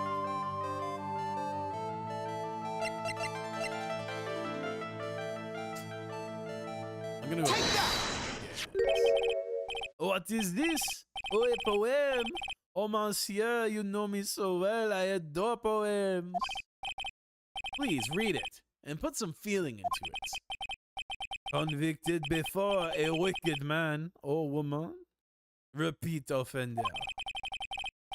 I'm sorry to have to bring it up, Mr. Armstrong, but you've been arrested for stealing from your customers before, haven't you? Mon Dieu! Le mensonge. You are the liar. You deny it? Do not make le false accusation, s'il vous plaît. So do you have any proof? I want to see your incontestable proof that I have ever stolen from one of my customers. Easy. It seems old habits die hard, Mr. Armstrong. What is that? This is my Magatama, and I found it in your kitchen. No! Wow, a scream just about broke some windows. Oui. I have a weakness for la trinkets and la figurines. My hand, it just slips out. I cannot stop it. You've stolen handkerchiefs, gloves, and other things from your customers, right?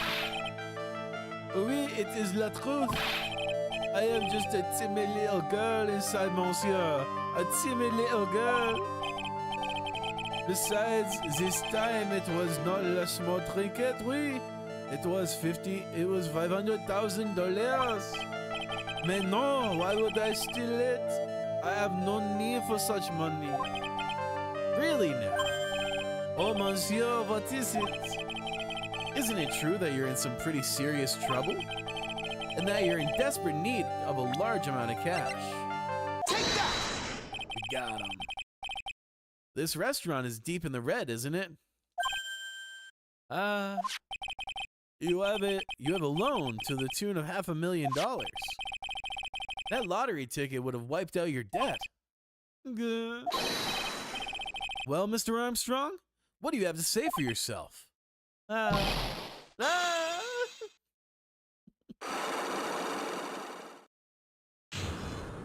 Nice.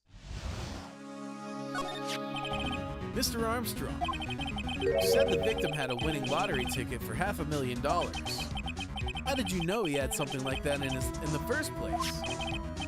The man, he was listening to la radio with his earpiece. Maggie said something about that too. The winning number, it was announced on the news, I think. All of a sudden, he exploded. Yes, $500,000! Yeah, he shouted. And the ticket? Oui, he had all of his tickets spread out on the table. I was so desperately in need of money, so I... Put the poison in his coffee. No! Oh no, you naughty man. I simply helped myself to one of his tickets. What? La victime collapsed and Maggie passed out. I thought to myself, pourquoi pas? They had so many of them. Yeah, but only one of them was the winning ticket, right? How could you do that, Mr. Armstrong? Maggie was arrested because of you. No, this is not true. I did not take it. La ticket for $500,000, I mean. But you just told us you did. You said you took a ticket. Mais non, ma fille. It was not. That's enough. Huh?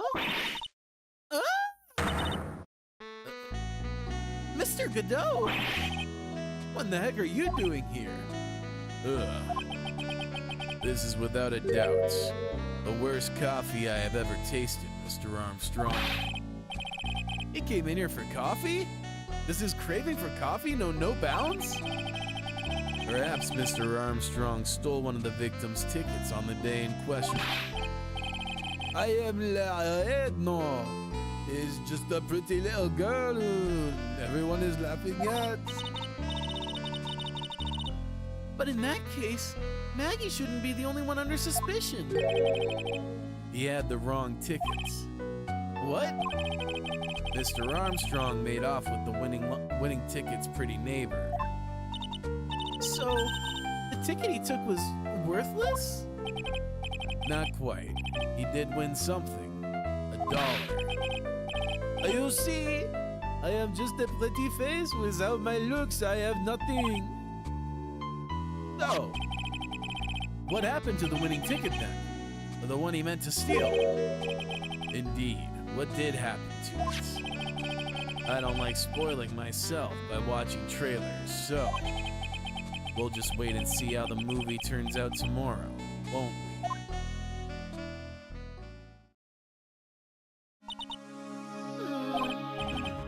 Voila, you two. Time to laugh at our pretty little airhead. Looks like I won't be needing this note anymore. I wouldn't be so quick to discard it. Looks like we've got a new mystery now. Namely, where did the winning ticket go? Are we doing the trial now? Yeah, I think I'm gonna go through with the trial. Maybe. Because I really do gotta start cooking by 2 o'clock, so. Do you think we can wrap it up in like, do you think we can knock it out in like 35, 40 minutes? Looks like we got a new mystery now. Namely, where did the winning ticket go? Got a bad feeling about this. Well, anyway.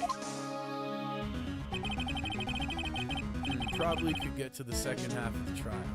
Alright, so if we get to the halfway point, we could call it there. I think. We can't let Maggie suffer any longer for this. And certainly not again. Alright, cool. I'm gonna pull out some... I gotta pull out some of the thaw real quick, and then I'll be right back. This will just take like 30 seconds.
I think by next week you could be done with this game if progress stays consistent.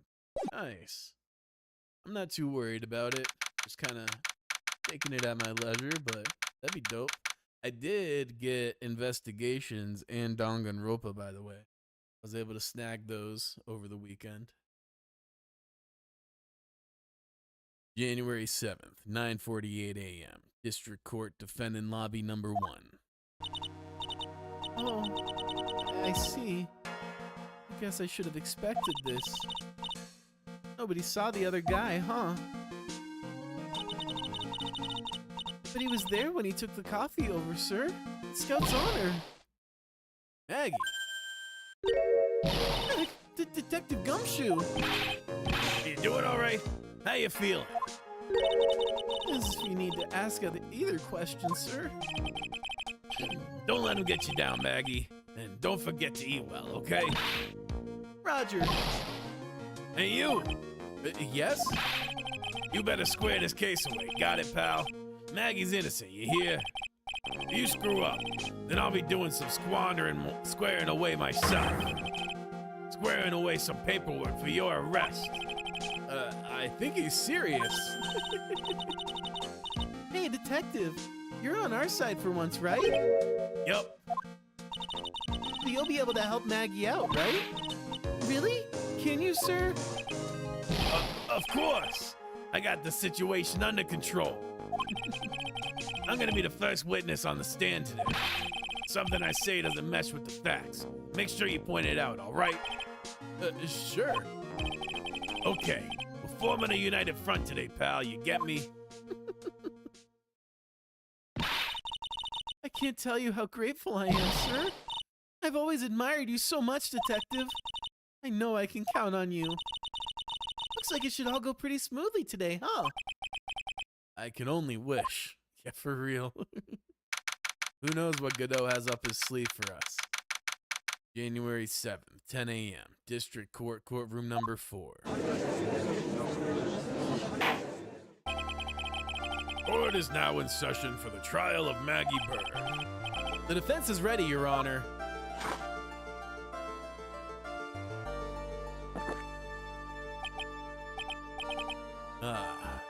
Bitter. Mr.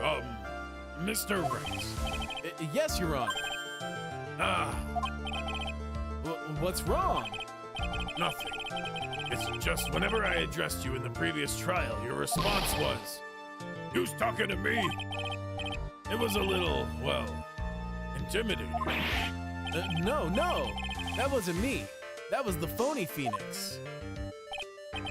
I see. So our trusty Phoenix Wright is back with us now, is he?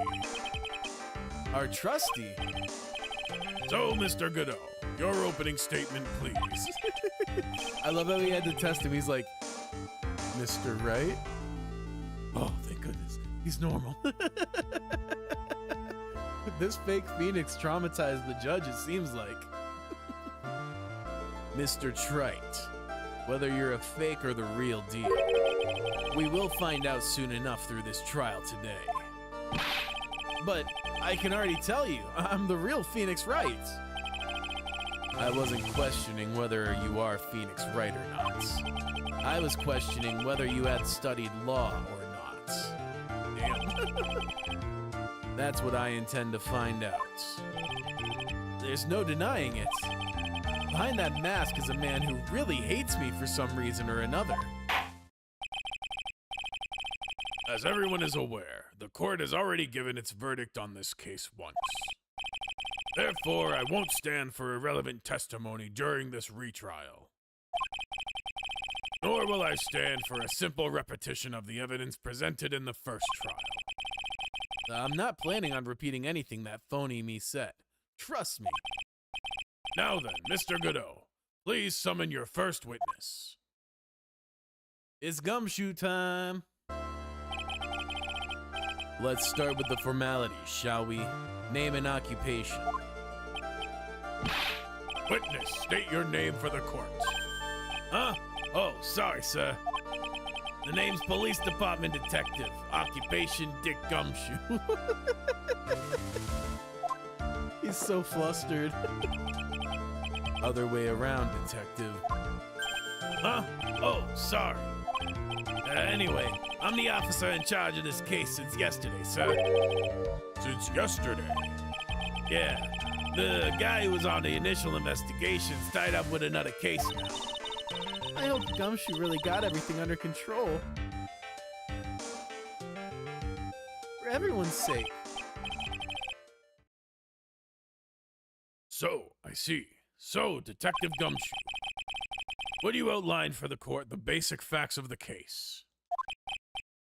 Yes, sir. The victim's name was Glenn L. He was a professional programmer.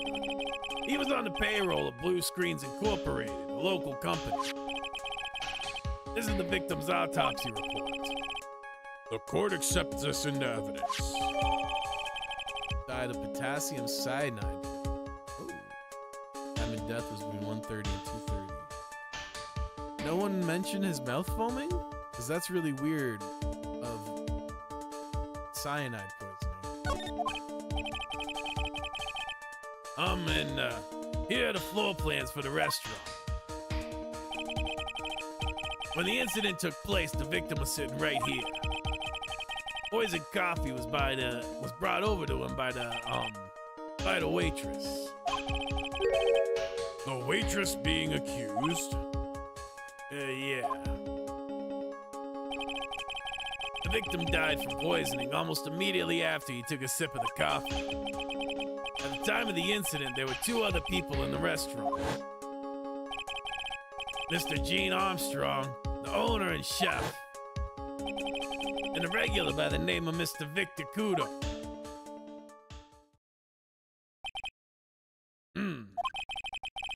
It still seems to be a very straightforward case to me. Come, detective. Take up this hammer. And nail the defendant's coffin shut with your own two hands. Now then, Detective Gumshoe, let's have your testimony. Yes, sir. Here we go. When the incident took place, the victim was alone at his table, sir. We understand that the guy, Glenn L., was listening to the radio at the time. Traces of poison were found in his coffee cup. And what we found was potassium cyanide. That stuff really packs a punch. And, it looks like Miss Bird might have, had some kind of motive.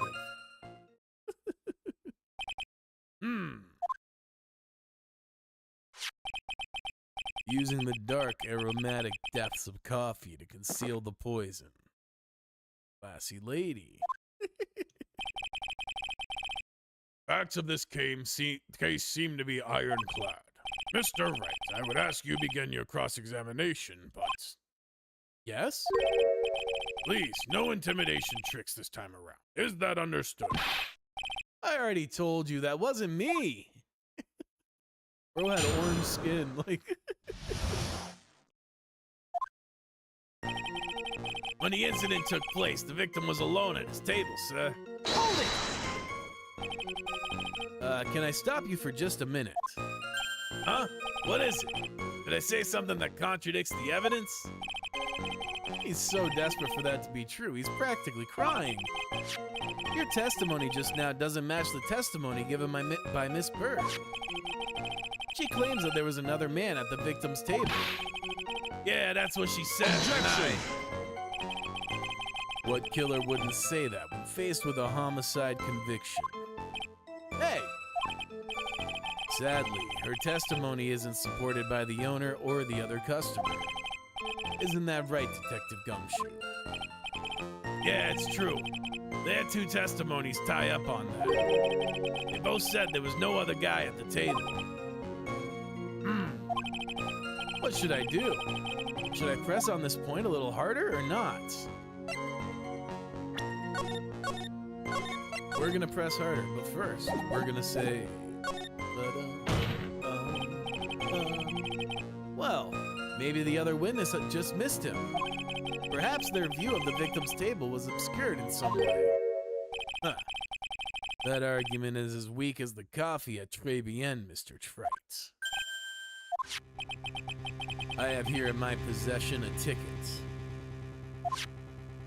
A ticket? Looks more like a photo to me. Yes, a one-way ticket to Guiltyville. Population, the defendants. This is a photograph taken from near the entrance to the kitchen. This is the scene as witnessed by the chef, moments after the poisoning took place, correct? I think the court will agree with that such a clear view of the kitchen. I think the court will agree that with such a clear view of the scene of the crime. How, Mr. Trite? How could anyone have overlooked a second person at the table?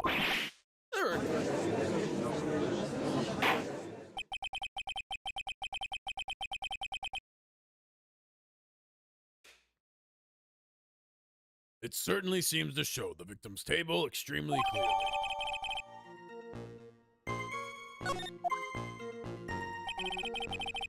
We understand that the guy Glenn Elg was listening to at the radio at the time.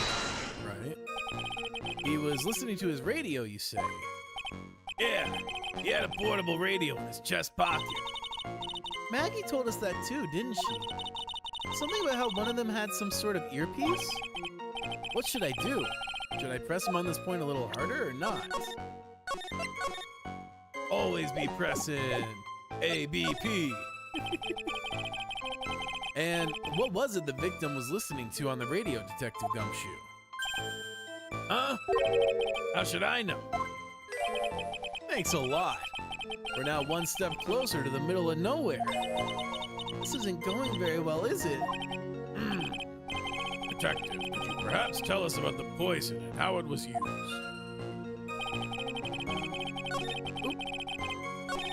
Hold it! So, traces of poison were found in the coffee cup and nowhere else? Not sure I get you, pal. Was the poison a liquid or was it a powder? If I had to put it in layman's terms, I'd say it was a powdery substance. So the poison could have been in anything that was on the table. Sugar, salt, pepper? Objection! Huh. Do you put salt and pepper in your coffee, Trite? The victim took his coffee black with no sugar. It seems that the poison could have only been in the coffee. What should I do? Should I press him on this point a little harder or not? Always be pressing. Always! Are you absolutely certain that the victim even drank any of his coffee? Huh? What do you mean? According to this file, the poison was found in the victim's coffee cup. But what proof is there that the victim ever drank any of it? Oh, hey, you're right. That's what I was thinking. In case you were wondering, that last objection was for the detective there. Huh? For me? Oh hey, you're right. Maybe fooling the court, but I'm not falling for it. If you have time to waste, you have the time to present that piece of evidence. That piece, sir? Yes, that piece.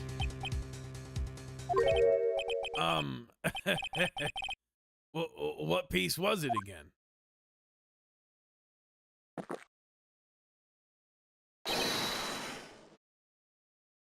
Oh shit. Should I be grateful this coffee's only hot enough to give me first-degree burns? Oh, now I remember. This is the, victim's coffee cup. Yes, the victim's cup. Take a good look at the rim. Oh, yes, it's unmistakable. There's clearly a coffee stain on it.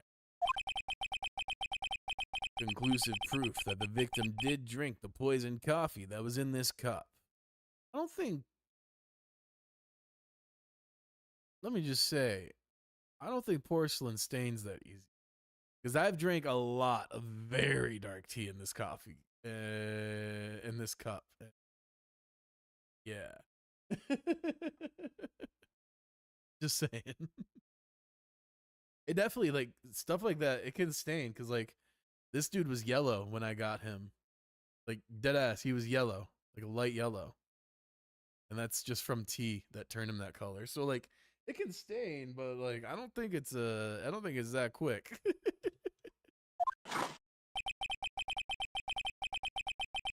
The victim gulped down the bitter death the waitress brought to her like this. Oh, that was funny. For the record, the only prints on the cup were the victims and the defendants.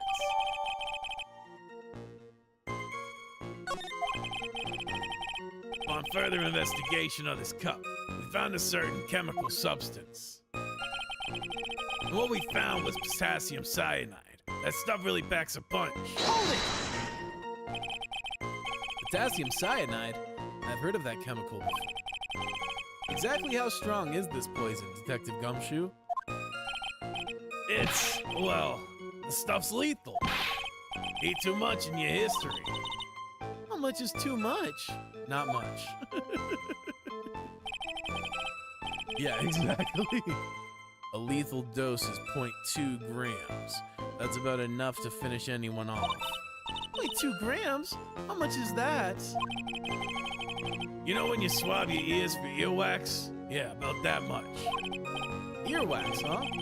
Sounds like something Gumshoe's got an abundance of. Such a small, quaint quantity of poison could have been concealed anywhere. And, it looks like Miss Bird might have, well, had some kind of motive. Some kind of motive? Yeah, but if you ask me, it's been blown way out of proportion. Objection! You know what my golden rule is, Detective? Chuck out a bad cup of coffee. You can always get another. Huh? I don't get it. I'm saying, we can always get another witness on the stand if we have to chuck you out. So stick to the facts, Detective. Now then, what was Miss Bird's motive? Come on, Gumshoe. She was, they said she wanted to steal a lottery ticket. I knew it. That's what we heard yesterday too. Disappeared from the scene of the crime. And it wasn't just any lottery ticket. It was a winning lottery ticket for $500,000. Mr. Armstrong knew about the ticket too, didn't he? But he stole the wrong one. Then, is it possible Maggie stole the winning one? What should I do? Should I press on this point a little harder or not? We gonna press. On, pressing on, all my distress is going, gone. Wait a minute. The mere fact the lottery ticket disappeared in no way implicates my clients. Ah. I have here in my hand the very ticket in question. That's the $500,000 lottery. That's the $500,000 lottery ticket? One of the female police officers found it when she was conducting a search of the defendant. Damn. What? This is not going well. Order! Order! Ah. She's quite a lucky bird, our little waitress. You will submit that ticket as evidence to the court immediately. I'd better keep an eye on that ticket. The way the judge's voice is quivering. Yeah, for real. This ticket was presented to the court in the previous trial too. But it feels heavier now somehow. $500,000, you say? It's just a scrap of paper. What matters is where it was found, Your Honor. And that's on Maggie's person, unfortunately. That's enough. The facts of this case seem to be overwhelmingly clear to me. The defendant had ample opportunity to commit the crime of which she is charged. Furthermore, it seems beyond reasonable doubt that she did indeed commit this crime. I like an old woman who knows the score. An old man. There is also the matter of the $500,000 lottery ticket. That alone provides a very credible motive. I mean, for that sum of money, even I might be tempted to bend the rules. I don't mind an old man who is weak to the siren call of money. Not good, Nick. The evidence against Maggie is starting to pile up fast. Yeah, that's because the court has ruled guilty once already. I'd say it's about time to wrap up this repeat performance with one final decisive piece of evidence. He's got more evidence against Maggie? This is the apron the delightful Miss Bird was wearing at the time. Wait, does that got blood on it? What the hell? Wow, it's not the cleanest apron I've seen. That stain looks like...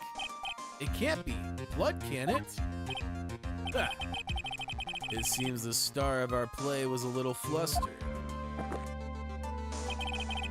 and somehow spilled coffee on herself. The coffee? That's not exactly the first thing that caught my eye. Yeah, for real. Of course, the coffee stain isn't the most interesting thing about the apron. No, there's something else that stands out even more. Something else? I presume you mean. Of course, I'm referring to the pockets. The pockets? A search carried out right after the incident uncovered this. Potassium cyanide. The very poison used by the killer was in her apron pockets. A bottle of poison in Maggie's pocket. Yeah, and Maggie's prints were the only ones on it. What? Ignoring the red stain. Yeah, for real, for real. Talk about an elephant in the room, eh? Order, order, order! This court will accept these items into evidence. Something is definitely fishy. There's something still bothering me, Mr. Godot. Why have you not explained the bloodstain to the court? Yeah, exactly. Bloodstain? What bloodstain would that be? Don't play games, prosecutor. The blood-colored stain that's smeared all over the apron. That's ridiculous. No one told me anything about a blood stain. You don't need to be told. Just look at it. Well, detective, could this stain really be blood? No way, sir. That's, it's just ketchup, sir. Ketchup? She must have gotten some on her apron while taking someone their breakfast that day. You could have spoken up a little sooner, detective. Pull a stunt like that again, and I'll have you drink 17 cups of ketchup, witness. Damn. Rough day for Gumshoe. Ugh, I thought everyone knew what it was already. I haven't seen anything yet to make me doubt the last ruling I made on this case. The motive, the opportunity, and the supporting evidence. Not even coffee, ketchup, yeah. They have all been clearly established. Well, Trite, it seems you really are a phony after all. Ugh. You really know how to drive a man nuts. Witness, please continue with your testimony. Describe for the court the crime scene and the findings of your investigation there.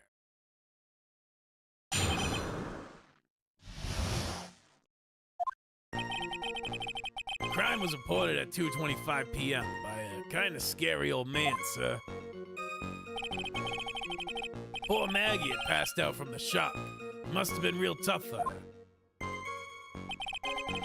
The victim didn't have any identification on him. We figured out who he was pretty quick, and then the investigation went smoothly. When Maggie was searched, we found the lottery ticket and the bottle of poison. That was it. There was nothing else missing from the crime scene. You identified the victim and secured your prime suspect. Very good. Last chance to convince the court you're a real lawyer, Trite. Don't count on any more cross-examinations after this one. So let the fun begin.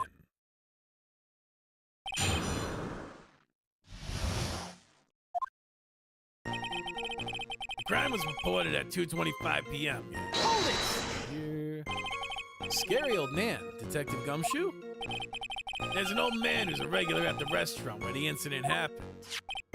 Ah, we're obviously talking about the same old man. Officers were dispatched right after the report came in, but the old guy still made a fuss. What took you so long? Then he hurled abuse at them. And seeds. Seeds. It was nothing. I caught each one with my teeth. I guess not even the mighty Godot can avoid being attacked by that guy. The old man was the only other customer in the place at the time. He took time finding a payphone apparently, so he was late reporting the crime. Poor Maggie had passed out from the shock. Must have been real tough.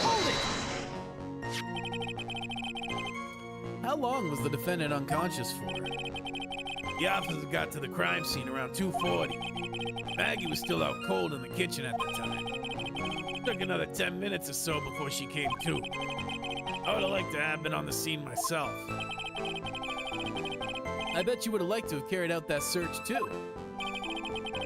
I would have loved to see Maggie asleep like that, all pretty and peaceful. You're a professional detective, Gumshoe, not a professional bird watcher, but a bird. Save the romantics for your own time, detective. All we need to know about is the investigation. Oops, I guess I'm pretty red right now, aren't I? Victims didn't have any identification on him, but we figured out who he was pretty quick, and then the investigation went smoothly. When Maggie was searched, we found the lottery ticket and the bottle of poison. Oh, whoops, I'm just going straight through this now. Hold it! He didn't have any? Are you saying that it was stolen then? No, I don't think so. Victim didn't have a driver's license or even a credit card on him, pal. All he had was 58 cents in his wallet. 58 cents? Yeah, I can't believe I found someone with less in their wallet than me, pal. The victim sounds like he was a thoroughly miserable young man. Or some kind of outlaw. Why not give him a bit of an edge? I think I'm onto something here. But we figured out who he was pretty quick, and then the investigation went smoothly. Wait a sec. Huh? Did I say something dumb again? Let me paraphrase what you just testified to this court. The victim didn't have any form of ID on him. That's basically what you said, yes? Yeah, basically. In that case, how were you able to identify the victim so quickly? Oh, that. He's so let down, he got the whole sagging shoulders and puppy eyes thing going. Oh my god, I just discovered what the pun name behind Maggie is. Magpie bird. They're associated with misfortune, bad luck, and sometimes theft. I did not know that about magpies. Oh my god. I didn't know about the theft. Because they'd be stealing shit. But that's hilarious. I didn't realize that. I didn't make that connection. That's so funny. I got Bird just because Bird, it's literally her last name, but damn, yeah, she's literally a magpie. Poor thing. There was a prescription bag on the victim's table, along with the lottery tickets. It seems Mr. Glenn Elg visited his doctor before he went to Très Bien. We got the victim's name from the medical records of the doc who prescribed the meds. That's a reliable enough source for the courts. What should I do? Should I leave this alone or ask to hear more? Let's see. Prescription bag of his health insurance. So what sort of medicine was in the bag? Well, actually, The bag we found was empty. Huh? Yeah, completely empty. It was completely empty. Interesting. Ah. You're entering an empty paper bag as evidence? Desperate, aren't you, trite?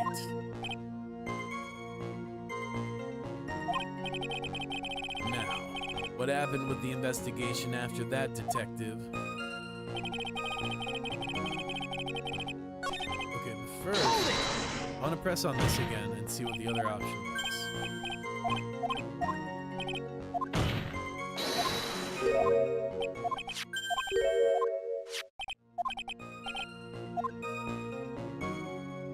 Oh. Okay then.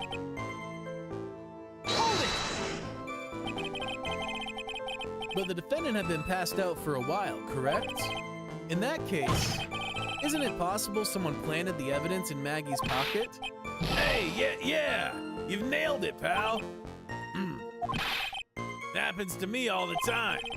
We had a department party the other day, and when I got home, I was wearing the boss's shoes. Objection!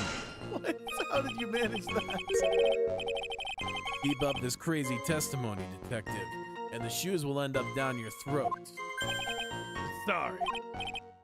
So, trite. Someone planted the evidence in Maggie's pockets. That's a pretty bold statement. Care to back it up with some evidence? Well, I'd love to if I had any. It appears you have no evidence to support your theory, Mr. Rice. Continue with your testimony, witness. And that was it. There was nothing else missing from the crime scene. So the $500,000 lottery ticket and the bottle of poison were accounted for? Yeah, Interesting. It's true that those two items are accounted for. But wasn't there another lottery ticket that was stolen that day? oh yeah, the one the restaurant owner took. He won a whole $1 with it. What a lucky guy, huh? And they're just gonna let him get away with it? It was just $1, detective. I guess no one cares when it's that little, except for Gumshoe. If I don't find a hole in his testimony, the judge is gonna hand down his verdict. Gumshoe isn't giving us anything to work with. And we can't find any contradictions if he doesn't give us something. Yeah, that's true. Maggie and Gumshoe are like Dumb and Dumber. Our only hope is that they were so dumb they missed something obvious. Come on, Gumshoe. Be the dumbest you've ever been. Let's see.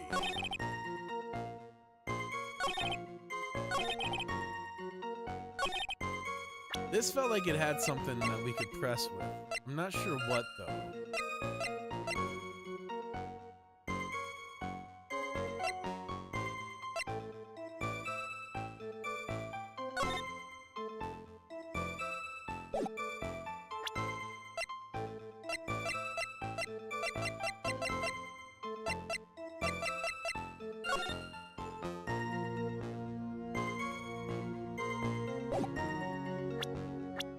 Let's see.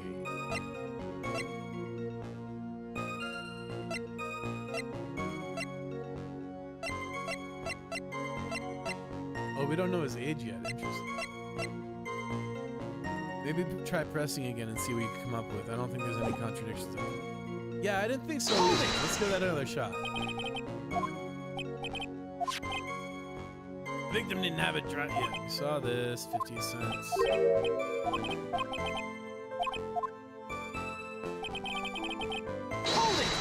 Maybe I can do the other option now.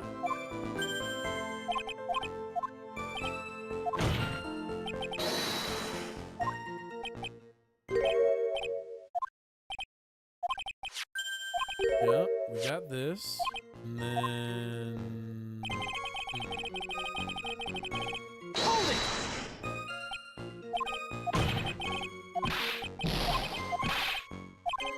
Objection!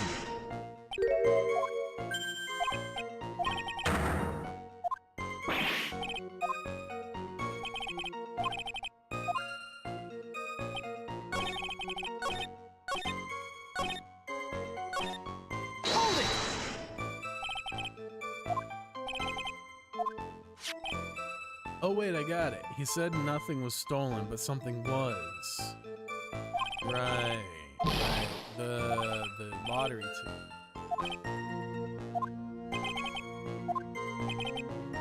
So let's present that. Let's see. Next up.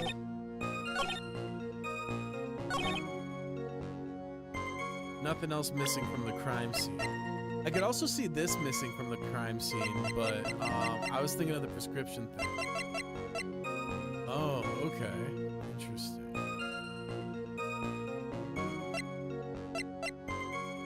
Interesting.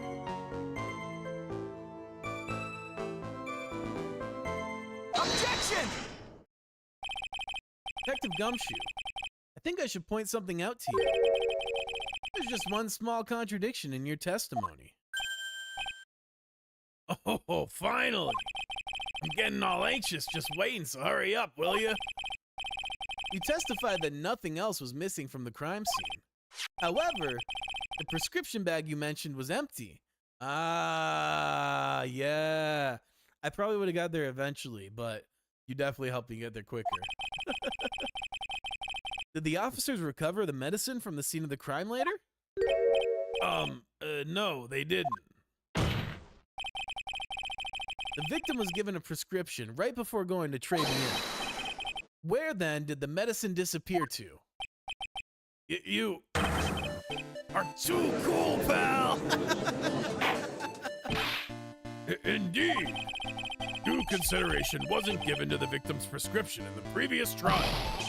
Witness, why do you always overlook such vital pieces of evidence? I guess that's the most careless thing I've done so far, huh? The victim was killed by poison, and the victim's medicine mysteriously disappeared. The victim's own prescription could have been the lethal poison itself. Cooking now. Order, order! Well, Mr. Godot, what do you have to say to that? Ha. That's all. What? Read for the court the name of the clinic on the prescription bag, if you will. Oh God. Oh God. Are we going back to the hottie clinic? What's the clinic name got to do with anything? New Ear Otolaryngological Clinic. Otolaryngological? Just what kind of illness was the victim suffering from? Mr. Godot? Hardly an illness, Your Honor. More like a bitter war wound, you'd say. A war wound? The day before the incident, Mr. Elg found himself in a fight. He took a blow to the side of the head and ruptured his eardrum. He ruptured his eardrum? And what on earth was the prescription he was given? It was a cream that was to be applied topically inside of his ear canal, not to be ingested. What? It's mentioned in the autopsy report if you read the fine print. They found traces of the medication in the victim's left ear. Yes, here it is. In very, very fine print. It seems Mr. L correctly applied some of his medication while he was at Très Bien. Therefore, it would be absurd to believe that he would have eaten his medication. It seems that this medication is irrelevant to the case after all. No! Nick, if you don't think of something quick, it'll all be over. She's right. But I can't get away with any old weak objection. What should I do? First, you should save. Push. We gotta push it. Only moments ago, Mr. Godot made the following statement. It seems Mr. L correctly applied some of his medication while he was at Très Bien. If that's the case, then why was the medication not found at the scene of the crime? But the medication in question was for topical use inside the ear canal. Objection! That doesn't change the fact that it could not be found at the crime scene. However insignificant it may seem, it's a lawyer's duty to pursue the truth. Objection! You know as well as I do that medication is irrelevant. It hardly seems likely that a prescription drug would contain potassium cyanide. Objection! It hardly seems likely that the coffee waitress served would contain it either. But it did. The possibility is undeniable. That's enough. Mr. Godot, is the detective the only witness the prosecution wishes to call? Mr. Godot. I've got my own witness I'd like to call, sir. It's the old man who was there in the restaurant on the day of the murder. Victor Kudo, the pigeon hater? Very well. Matter of the disappearing medication seems a little more than trivial at best.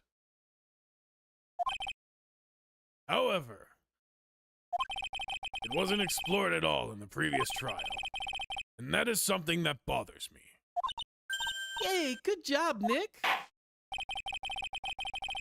The court will adjourn for another 10-minute recess, after which we will hear the prosecution's next witness. Ha. I suppose this means I'll just have to finish you off in my last 6 cups. Court is adjourned for recess. Hey, that's... Oh, that wasn't the half. January 7th, 11:03 a.m. District Court, Defendant Lobby Number 1. Might be time to call it a day here if you can't finish it all the way. Yeah, I'll probably call it here. So, just save it here and call it a day. Cool. Oh, I nearly died in there. All right, let me hit that sweet save. And we'll call it here for today, but we will resume tomorrow. And dinner is going to be leftovers from tonight tomorrow, so we'll be able to do a longer stream. Probably try to, I don't know, we'll see. Maybe we'll marathon through and finish this case. But either way, I appreciate y'all being here. I hope you had some fun. How am I feeling about the case? It's cool. The trial is already pretty funny. There's been a few witty exchanges. So just kind of based around the whole fake Phoenix thing. So that's already been really entertaining. But now that we've met fake Phoenix, I know the climax of this case is going to be comedy gold. And I can't wait. But yeah, it's been a lot of fun. And I'm excited to see where it goes. It's also only 2 cases after this one. Oh, when he appears, it's gonna be fire. I bet. So, like you said, we're rounding out this trilogy, which is gonna be a little bittersweet. You know, it's always bittersweet finishing a game like this, but then we'll have investigations, and there's another game I wanted between these. Case 4 is really short, so it's mostly 5 that's long. Okay, yeah, so we'll probably knock out this case this week, and then 4, if it's short, we'll probably knock those out this week. Next week will probably be the final case, and then Ghost Trick, yes, that's the one I was forgetting. So yeah, then we'll take a little Ace Attorney break, sort of ish, and we're gonna do Ghost Trick and investigations. I have the art ready for Ghost Trick already, actually, the coming and going screens. I'm like so excited for that one. I gotta work on the investigations. Maybe I'll have to do a drawing of Edgeworth or something. Can I show it? Yeah. I don't think it's on here yet, but let me grab my tablet and I'll show you that way.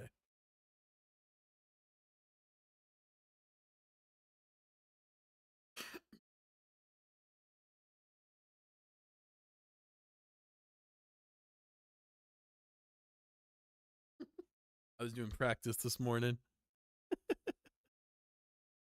Trying to work on drawing my lines a little cleaner.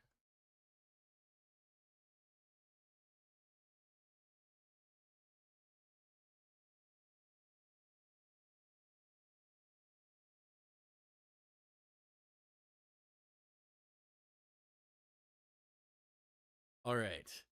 Big reveal for Ghost Trick. Here it is. This is going to be the starting and ending screen. Obviously, the text will be different for that.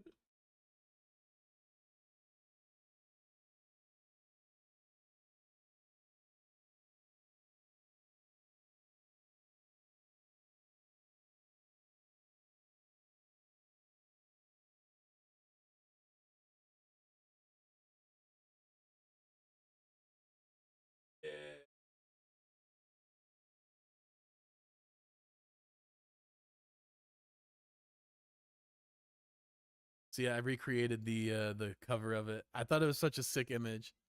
Love seeing the pro tag design in this game, so I love this. Perfect, perfect. And who knows, you know, maybe there'll be another character I really like, and I'll have one be. I'll probably keep that one as the ending screen just because the pose it works so well for like a thanks for watching. So if there's another character I like, I'll probably draw them and then use that as the starting screen. But yeah, that'll be the screen for Ghost Trick. Anyways, I appreciate y'all so much. I had a lot of fun. Always a treat to see you, Kev. I'm not sure if Tony's still here, but Tony, appreciate you coming through. And oh, I'm sure there will be a few, especially if you like quirky Ace Attorney characters. Hell yeah. Well, I will see y'all tomorrow for some more Ace Attorney. Till next time. Peace.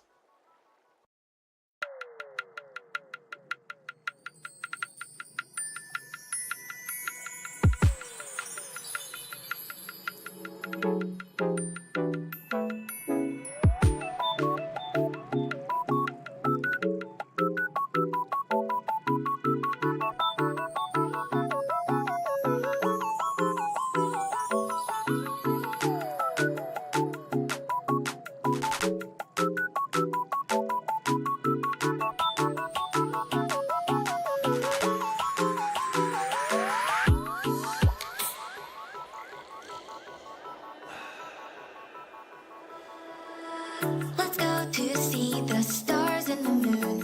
I'd fly far into space as long as I am with you. The light in my bright eyes when you're near. The fluttering I feel in my chest when you are here. I can't explain this kind of love. It pulls me to you, I want it, I can't get enough. So share this precious light with me. Just take my hand and let's enjoy the things that we'll see.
Let's go to see the stars and the moon. I'd fly far into space as long as I am with you. The light in my bright eyes when you're near. The fluttering I feel in my chest when you are here. I can't explain this kind of love. It pulls me to you, I want it.